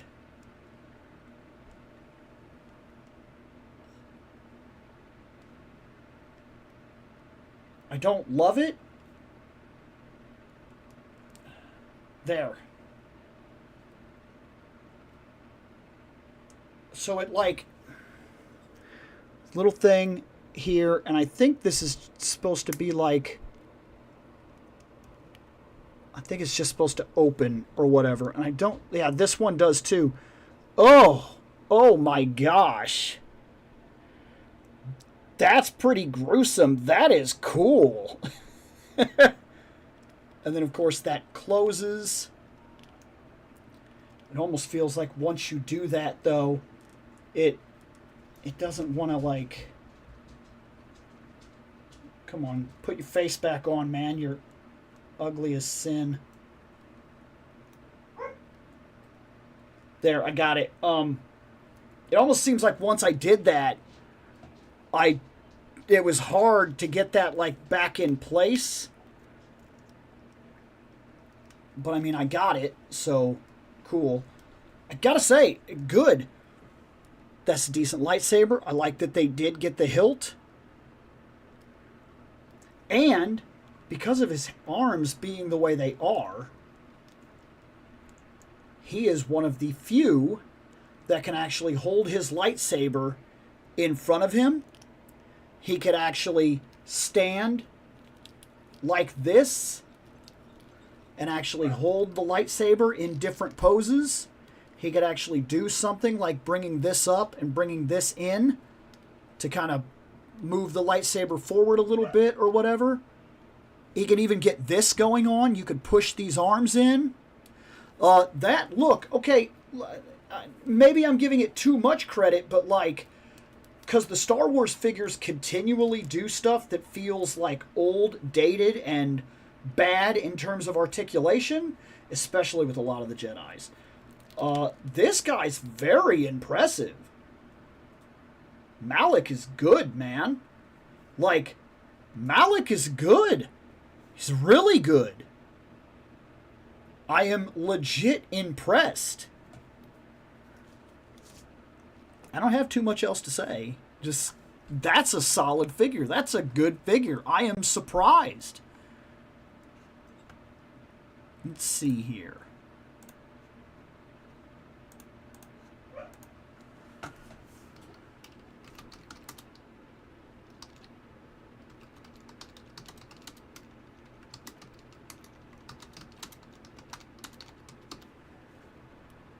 Let's see, we have...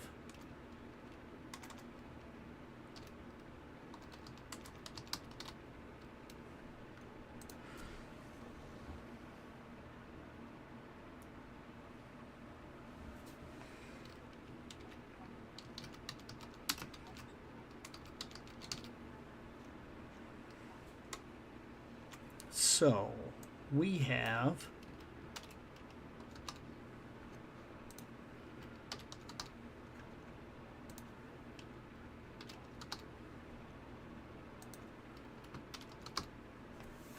Let's see here. There we go. The original Dragon Age Origins, that's a name I haven't heard in quite some time. So many memories playing that game. Dragon Age. Where's my 6-inch Kyle Katarn? Right. As well as Jarek, Darth Sion, Darth Traya. Those characters are long overdue for figures. I love Darth Malik and the Darth Malgus designs. we was doing Darth Vader stuff before Darth Vader was born. So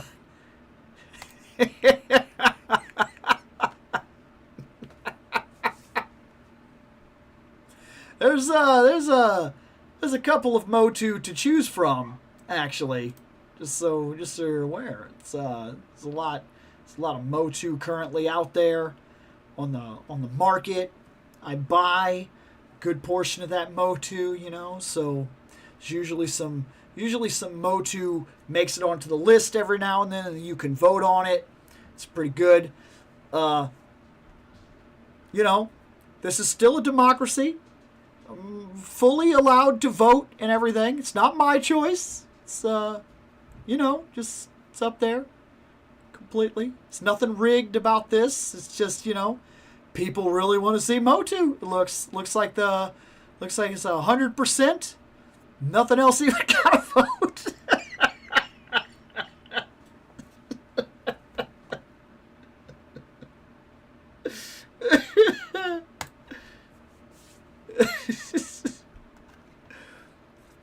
No, I'm gonna be honest. If I'm closing this out, there's one thing I want to open tonight that is a guarantee, and that's that back there.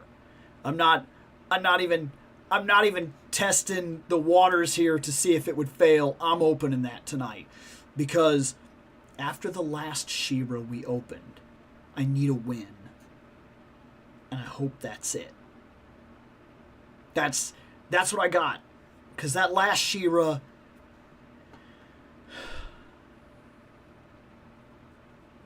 Mattel offered to replace her. That's not a joke. I posted that the She-Ra, that mine specifically, was terrible. That it was an awful, awful figure. And they actually Mattel sent me this message on Instagram that said, call us, call our customer service, we want to make this right. How? Like, I didn't even call. I thought it was crazy that they sent me the message, but like,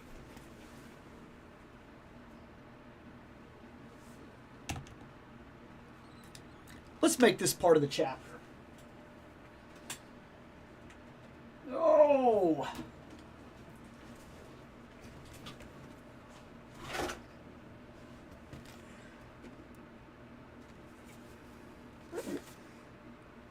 She-Ra. Let's fix this. She-Ra, 40th anniversary, Mattel Creations, She-Ra and Swiftwind. This, I hope, makes up for the catastrophe that was the new Eternia She-Ra. For those that don't know, I opened a She-Ra. This. And if you haven't seen that video, that chapter, this felt like it broke me. I'm not exaggerating. This hurt me. Like, how can it be so bad? Why is its face bad? Like, why is its face... Why does she look like she did some kind of extracurricular activity before showing up to fight evil? Whoa, guys. Are we gonna fight? Like, why did they choose to do the entire line with not just single elbows, by the way, but no more bicep articulation? None. They removed the bicep swivel. They took this down to a single joint. And they didn't even have the common courtesy, because we're gonna bring up Conan again. The Conan figure has single jointed elbows. And you know what they gave him? A slice hand. His hand can do the up and down. It can do an up and down. That doesn't sound like a big deal until you have her and you're trying to get some kind of action pose that looks good, and I should have known.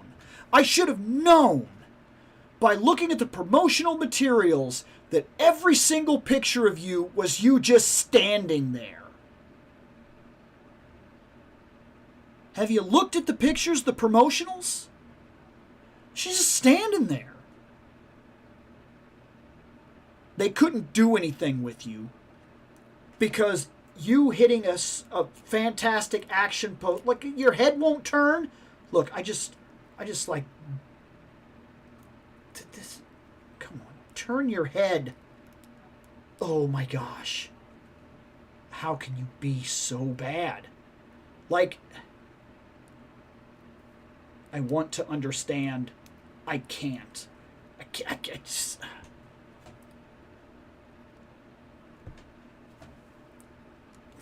The torso. Look at the torso crunch. Look at... Come on. Go down.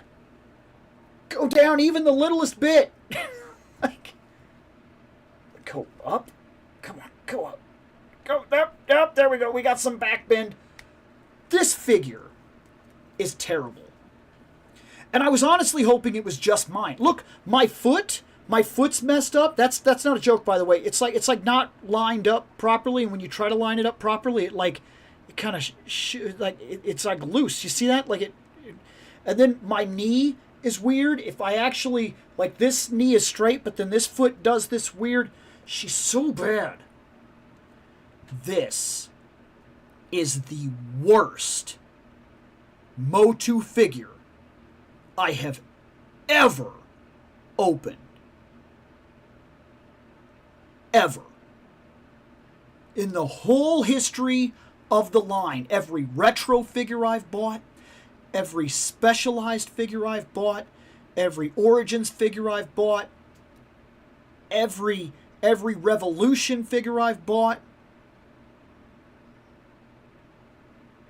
every Masterverse, you are the biggest disappointment in the entirety of the line. Ever. So bad, in fact, that I did not buy Tila. Because I couldn't take the idea that I would buy that Tila and not like it. Tila is my favorite character in all of Motu ever. I own pretty much every version of Tila that they have put out since Origins began. And I've liked every single one of them. Loved every single one of them. And you made me think, what if she's awful? What if I get these legs? What if the arms don't allow me to actually pose or do anything that I want to do? I passed on her. I passed on a Tila. A new Eternia Tila, which if you've been with this channel for a while, I have been calling for a new Eternia Tila since the start of the Masterverse line. And I passed on it. The only way I will get that Tila in my hands is if it is bought for me. I will not waste my money. Because if I waste my money and she's terrible, it'll hit even harder. I can't do it. And it's because of that I posted that she was terrible on Instagram. And surprisingly, Mattel hit me up and said, "Hey Bill, we saw that you didn't like it, that something was wrong with your She-Ra. Get a hold of our customer service. We want to make it right." What are you going to do?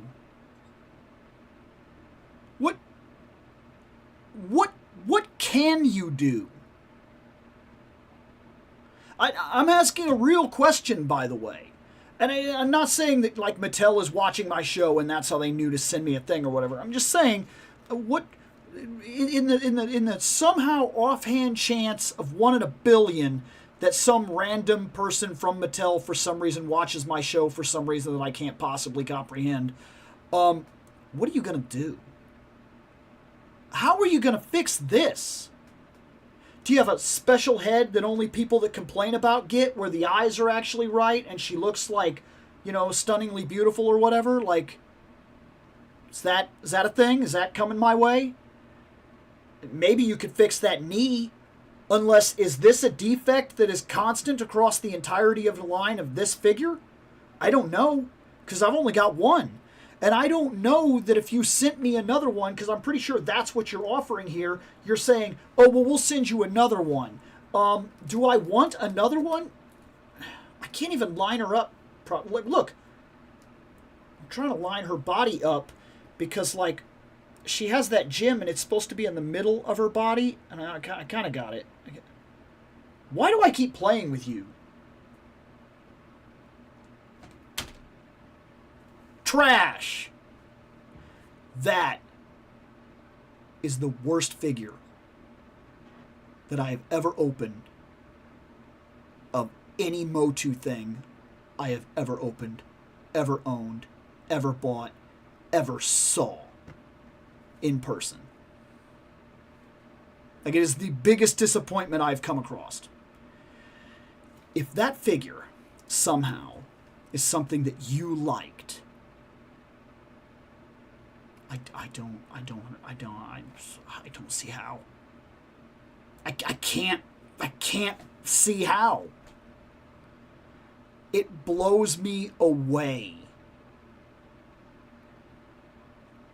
So, when I did the live with her, I discovered all these problems in real time. And as you could tell, I'm not quite over it.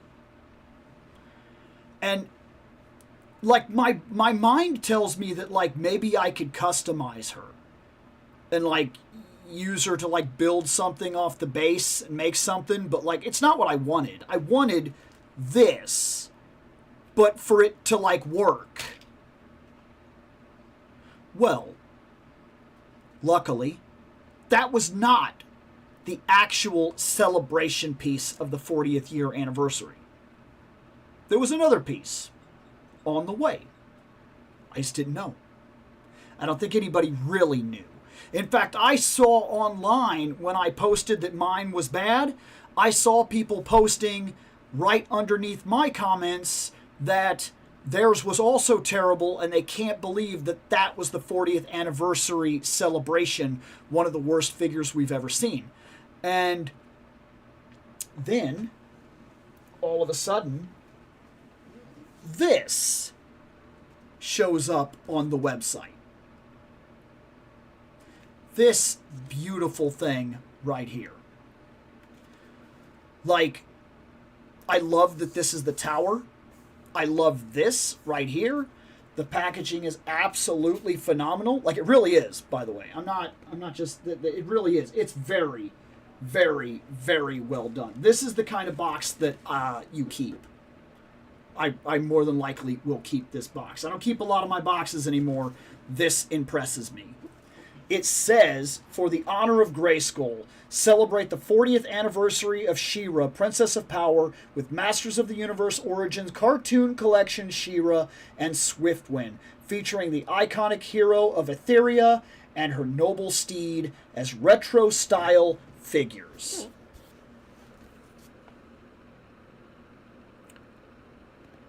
When I bought her, I of course saw promotional pics. I hope I know what to expect, and I hope it's worth it. It better be. It better be. Because I cannot handle that again. Not back to back. Not every figure you get from every line is going to be perfect. It's the way it is. Sometimes we get stuff from here, Marvel Legends, and it isn't quite right. It's not what we wanted it to be. And sometimes we buy Edith Keeler from the Playmates Star Trek line, and we realize that she's basically just a statue. She can't even move. Like, if you don't know that I'm making a direct reference, I definitely am. Sometimes we buy Ninja Turtles and we think that they're going to be something very, very cool. And then after they sit on the shelf for about a week, we start to figure out that there are a lot of problems with a Dark Leonardo. a lot of problems that we are not quite getting over. It happens. Not every figure you buy in this hobby will be one of the best figures you've ever seen. But you do come to expect some level of quality. That was not it. This is a 40th year celebration item. If they muck this up, you don't get many chances to recover from a screw up like that. You can't screw up your celebration items. You got to give us something. If you're going to act like you care and that we should care, you got to show it. This will literally be the first time that I've seen this. I took it out of the wrapping, and that is it. I have not lifted this up. So here goes.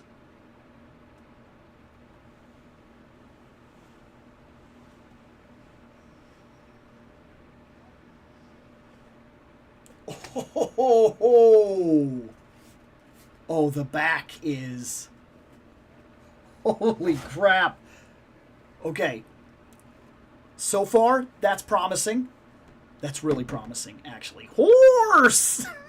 That's cool. That's cool. And hopefully this is a big enough thing that I'll be able to use it with other figures, too. Like, because I don't think, at least as far as, like, what I'm looking at here, if this is part of the armor set, the wings, then that means that I could take this off and just have the horse, and I could do shots with, like, Sonya in the field and stuff like that. But, like, this... So, it comes with this card, which that looks really good. It looks cool. This certifies that your Masters of the Universe She-Ra and Swiftwind action figure 2-pack was created through collaborative efforts of designers and artists at Mattel. There was like a little thing, like, you know, that stuff, so I couldn't like read a part of it. That's pretty cool. I haven't turned this around yet. You guys saw this as I unboxed it. The artwork on the back of this thing is magnificent. I'm not kidding. I'm going to turn this around. I'm telling you, this is a masterpiece. Like, it's not an exaggeration. Holy crap. Look at that. That is amazing artwork. Look, I'm sorry, I'm reflecting. I'm trying. This is crazy good. That is one of the best I have seen. I like all the Motu artworks that I've seen. This is so good. And it's flat. It's flat in a way that makes it... I could frame this. I will, in fact. I will frame this. Let me see. Does this just slip out? So there's a cover here that comes off. Oh, that's really big. We're going to put that down there because I'll be keeping this box. Oh, they didn't tape it. Okay, we're going to set her to the side real quick. We're going to see, what did you do here? Is it just on a little stand thing? What is this? Okay, so there's two little tabs that are in there, which aren't too bad of a deal. It's enough that if I cut the tabs right along the thing, like, look at that. That is magnificent. That is magnificent. It almost makes me sad. I wish that was two different parts, because now I kind of want to hang up both of them if you want the truth of it. Like, that's real good. If I had to pick a side, I'm picking this side. But that is so good. I am very impressed with that. We're going to be very careful with that. I'm going to set it over here. I'm going to be very, very careful with that. I'm not making any mistakes on that one. And then we have this base.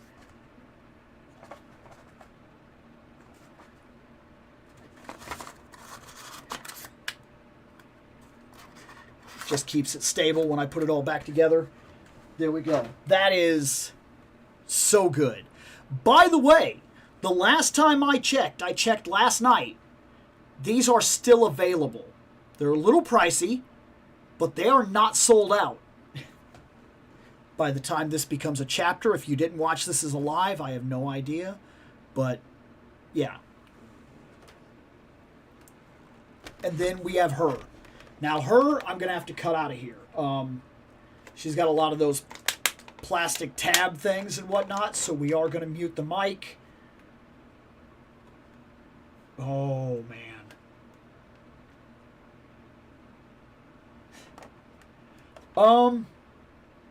Look, it may be preemptive, but I don't think I have anything to worry about. This looks fantastic. Let me get it out of here, okay? Let me cut it out of here.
Okay, I was trying to be very careful, so that probably took a little longer than normal, but I didn't want to like damage it because I want to be able to put it back as a stand and keep that box.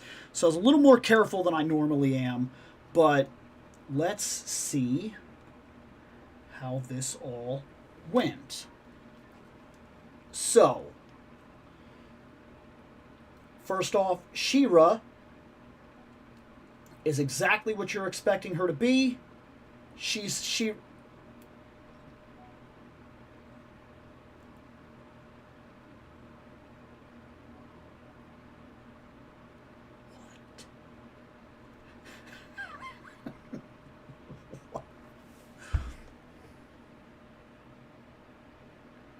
I can't believe this.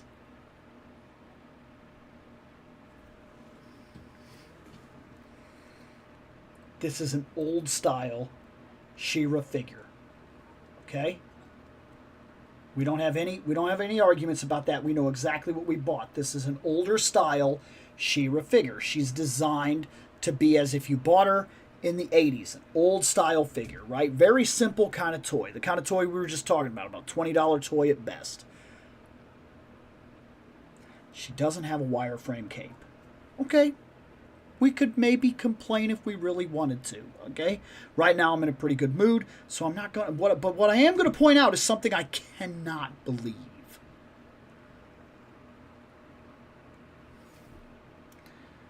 I'm going to put the sword in her hand. And then I'm going to raise the sword. Like this. Okay? Then I'm going to turn her wrist this way because they gave her a slashing hand. Her! The Origins figure got a slashing hand. She got the kind of hand where she can hold the sword straight out, where she can call for a charge, where she can cut into the enemies, like so. Where she can, like, that's a slashing hand. She can take all manner of poses with a slashing hand, even with limited articulation.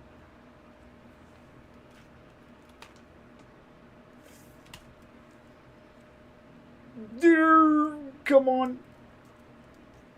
Get slashy. Come on, put your arm up. Oh. Hold on, I'm trying. Just get this to the sky. Come on. Oh.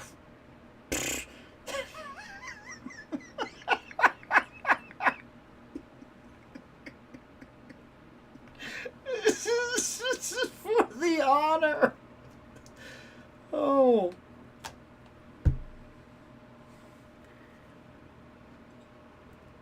Oh, I never expected that. I never expected that. On a retro figure, they gave her a slashing hand. They didn't do it for a Masterverse figure. Like, I don't even know. It just blows my mind. The skirt is like a flimsy material or whatever, so it's not going to get in the way if you choose to put her legs up and do kicks or whatever you're going to do. Her arms and everything aren't going to be in the way. Her hair is kind of cool because, like, if you really think about it, like, that's kind of like in the mid-transformation or right out of a transformation or something. Like, it's like magic. It's really cool because it comes out and it's got like this billowing effect, which is really cool. But then it's like it glows now because they use that translucent yellow. And I mean, if you didn't like this, you could just switch with the She-Ra, with the cartoon She-Ra head, and you would be just fine. And speaking in which, the face is really good for a figure of this design. It's good. I don't know if it's as good as the cartoon She-Ra that I have on the shelf. Like the Origins cartoon She-Ra. Her face might be the littlest bit better. But that's still really good. It's really solid for what it is. If this was a wireframe cape, this thing would be a friggin' masterpiece. For the kind of figure that it is, at the kind of price range that we're talking about, and the fact that it comes with the horse, this is magnificent.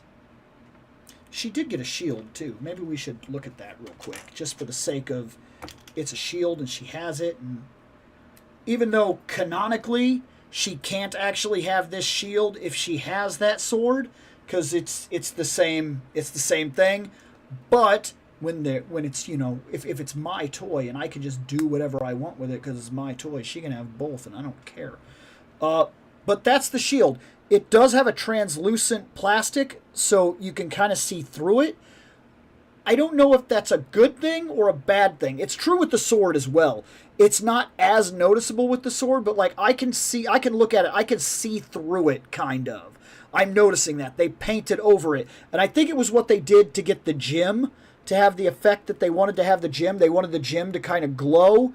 But then when they did it with the shield, they didn't really paint over it in a way that would hide it. So the shield is very translucent. Like, as you could see her hand, like, behind it. If you're actually, you could see right through the shield.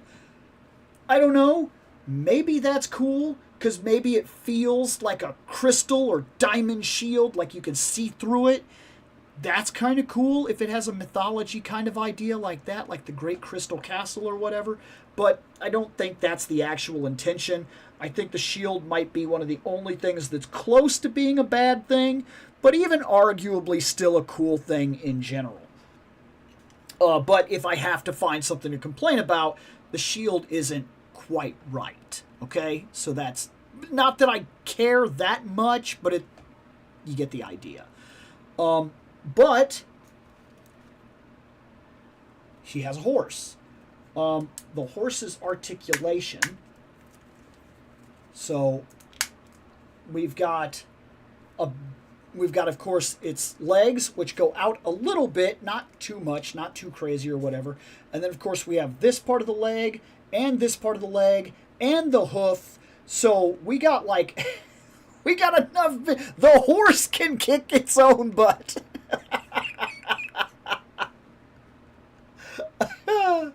Oh, no. Okay, that's kind of awesome. That's kind of awesome. This is crazy to me. The saddle can come off. It just attaches right there. And when it does come off, it slips over the head and everything, as far as I could tell. And it's just a plain white horse. The tail moves. It looks like it turns, and it goes up and down. That's fine. That's all you need a horse tail to do. The mane, it doesn't move, but it's also not in the way. And it's made from a material that's, you know, like a rubbery material and whatnot. You should have no problem getting this horse to stand, take prancing, whatever you want it to do. And it's actually kind of tall. In fact, it's so tall.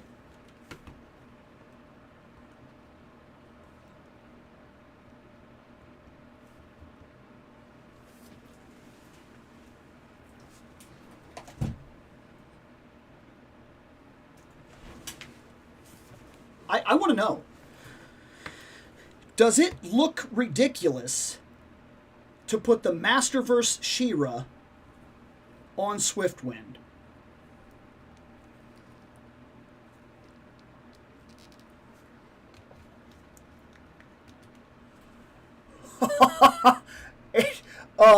It looks fine. Oh, that is unreal. I'm not going all out and like posing or anything here, but like this is big enough that while it is designed for the Origins figures, this is a Masterverse figure. This is the Masterverse She-Ra on that. Like, hey, maybe you could. No, you can't. You're not even allowed to touch this horse. Get out of my face. Let's see the wings then, shall we? And I'm curious. They go like this. My guess, anyway, because there is a little thing there, and in order to hide it, I imagine that it goes in like that. It looks like I just pushed this into place. Looks like it anyway.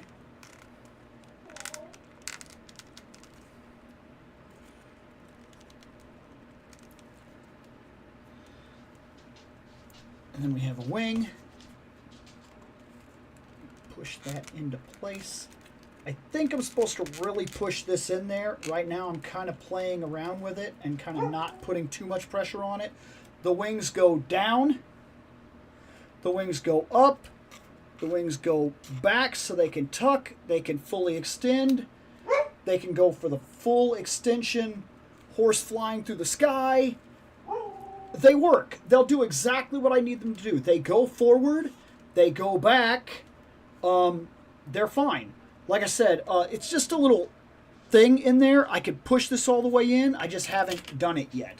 But Looks like after you do push it in, because you heard it popped, they're easy to take out as well. I don't know if that would become a problem in the future, like if after you put them in and take them out, put them in and take them out, could that be a problem? I don't know, but because it is also a basic horse, because this comes off and then it's just a horse. So it doesn't even have to stay a unicorn. It can just be a horse. Lexi really wants attention tonight. That's okay. This is the last thing we're doing. I'll go off and I'll see the puppy. Oh yeah. Oh, we have the. I didn't realize that we have the streps. Is that what's that called? The streps. But it's also just a regular horse. So when it is like this, you could set it alongside other figures like a Red Sonja, and it would do very much just to be like a white horse that was walking alongside of her or something like that. And then, of course, when you're wanting a more mythological type of idea, the armor just kind of slides down, goes over across the ears and whatnot, and there it is.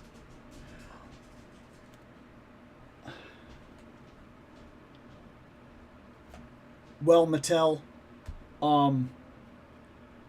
you have a winner here. Like, you have a winner here. You did right, and boy, did you need to do right, because the last one you released was not good. She's good. For scale of her, which you already seen because she was just in the package, but like when she's on the horse, this is what a figure from Origins would look like on the horse.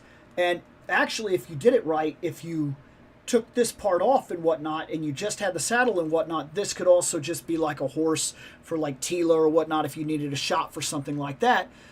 Because it will just be a horse, or it will be a unicorn, or it will be a Pegasus, and you can kind of figure out what you want it to be. And she has a slash hand, and she as a figure looks really good in general. She's got the cape and everything. Like, she's a win. She's an absolute victory. I mean, she's really, really good. And boy, did they need to do her right, because to bring it up over and over and over again, and I don't care, that's exactly what I'm doing, they messed up on that last one. That last She-Ra was so bad. I mean, it's unreasonable how bad that other She-Ra was. Like, it really is unreasonable. I'm glad that this was awesome. As far as I saw, this is still available. Like, last time I checked, which was last night, these were still up for purchase. And that is insanity to me. Maybe people were feeling the same way as me, and they didn't know if they should even take a chance on this. This is good. This is really good. I'm really honestly impressed. Let's see what's going on with the chat. Yeah, for the most part, that's exactly what it was. I didn't even want to take the chance that this would not get voted on tonight. I wanted to see this. Like, absolutely. How big do you think people's bill will be now with tariffs for Super 7 time? Oh.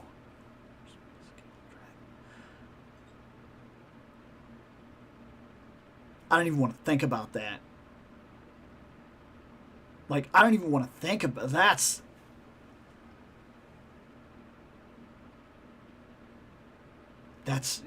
a lot, man. That's absolutely beautiful to look at. Makes you almost not want to take it out of the package. Yeah, I get that. Like, to the point where it almost half tempts me to get another just to keep one on permanent display. Sorceress art on the inside is fire. Absolutely. I don't want to open that thing up if I got that. I can understand. I am an opener by nature. There was no way I wasn't taking this out of the package, but like I can understand why you would keep it boxed forever.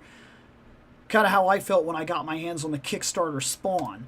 That Spawn was magnificent. That reminds me of the old Spawn 4 in a fish tank display case that I have that I refuse to open up to now.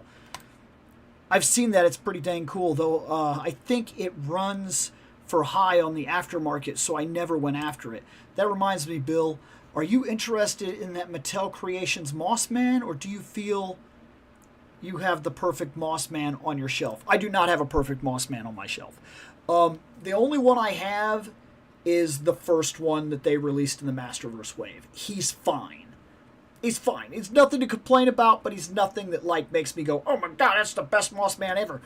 And as a kind of hit back to the original like toys and mythology and everything, I've got to say, I'm kind of impressed that they chose with this new Mossman, they kind of built him off the Beastman parts, which I heard some people like complain about it, because I heard some people saying, oh, it's just green Beastman. That's what he is. It's what he was. Now I saw that Masterverse went out of their way and they did a lot more than just green Beastman with him. He's a really good looking figure. And if he survives long enough and I have the money, he's definitely something I would be interested in. But I did not buy one right off. Okay. I've got to get my stuff together. I got to get out of here. That was tonight. We didn't open too much, but that's actually a benefit in terms of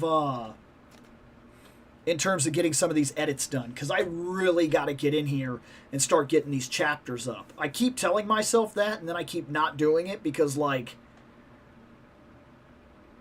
it is a bit of laziness, but it's also, like, currently, I don't know if it's just like a stress thing or what, but I've kind of been putting myself just playing some video games. And then I play the video games and we're doing lives, but I'm not doing the chapters. I need to get up here and at least knock out 3 or 4 of the chapters so that I'm kind of ahead, and then I could come up and do like one every other day and then kind of keep something moving while I also keep the lives going and everything. But we'll see. I'll figure it out. Right now I'm just kind of in a weird spot where like I come home and I'm like, I just want to play some video games. I don't want to go anywhere. I don't want to do anything.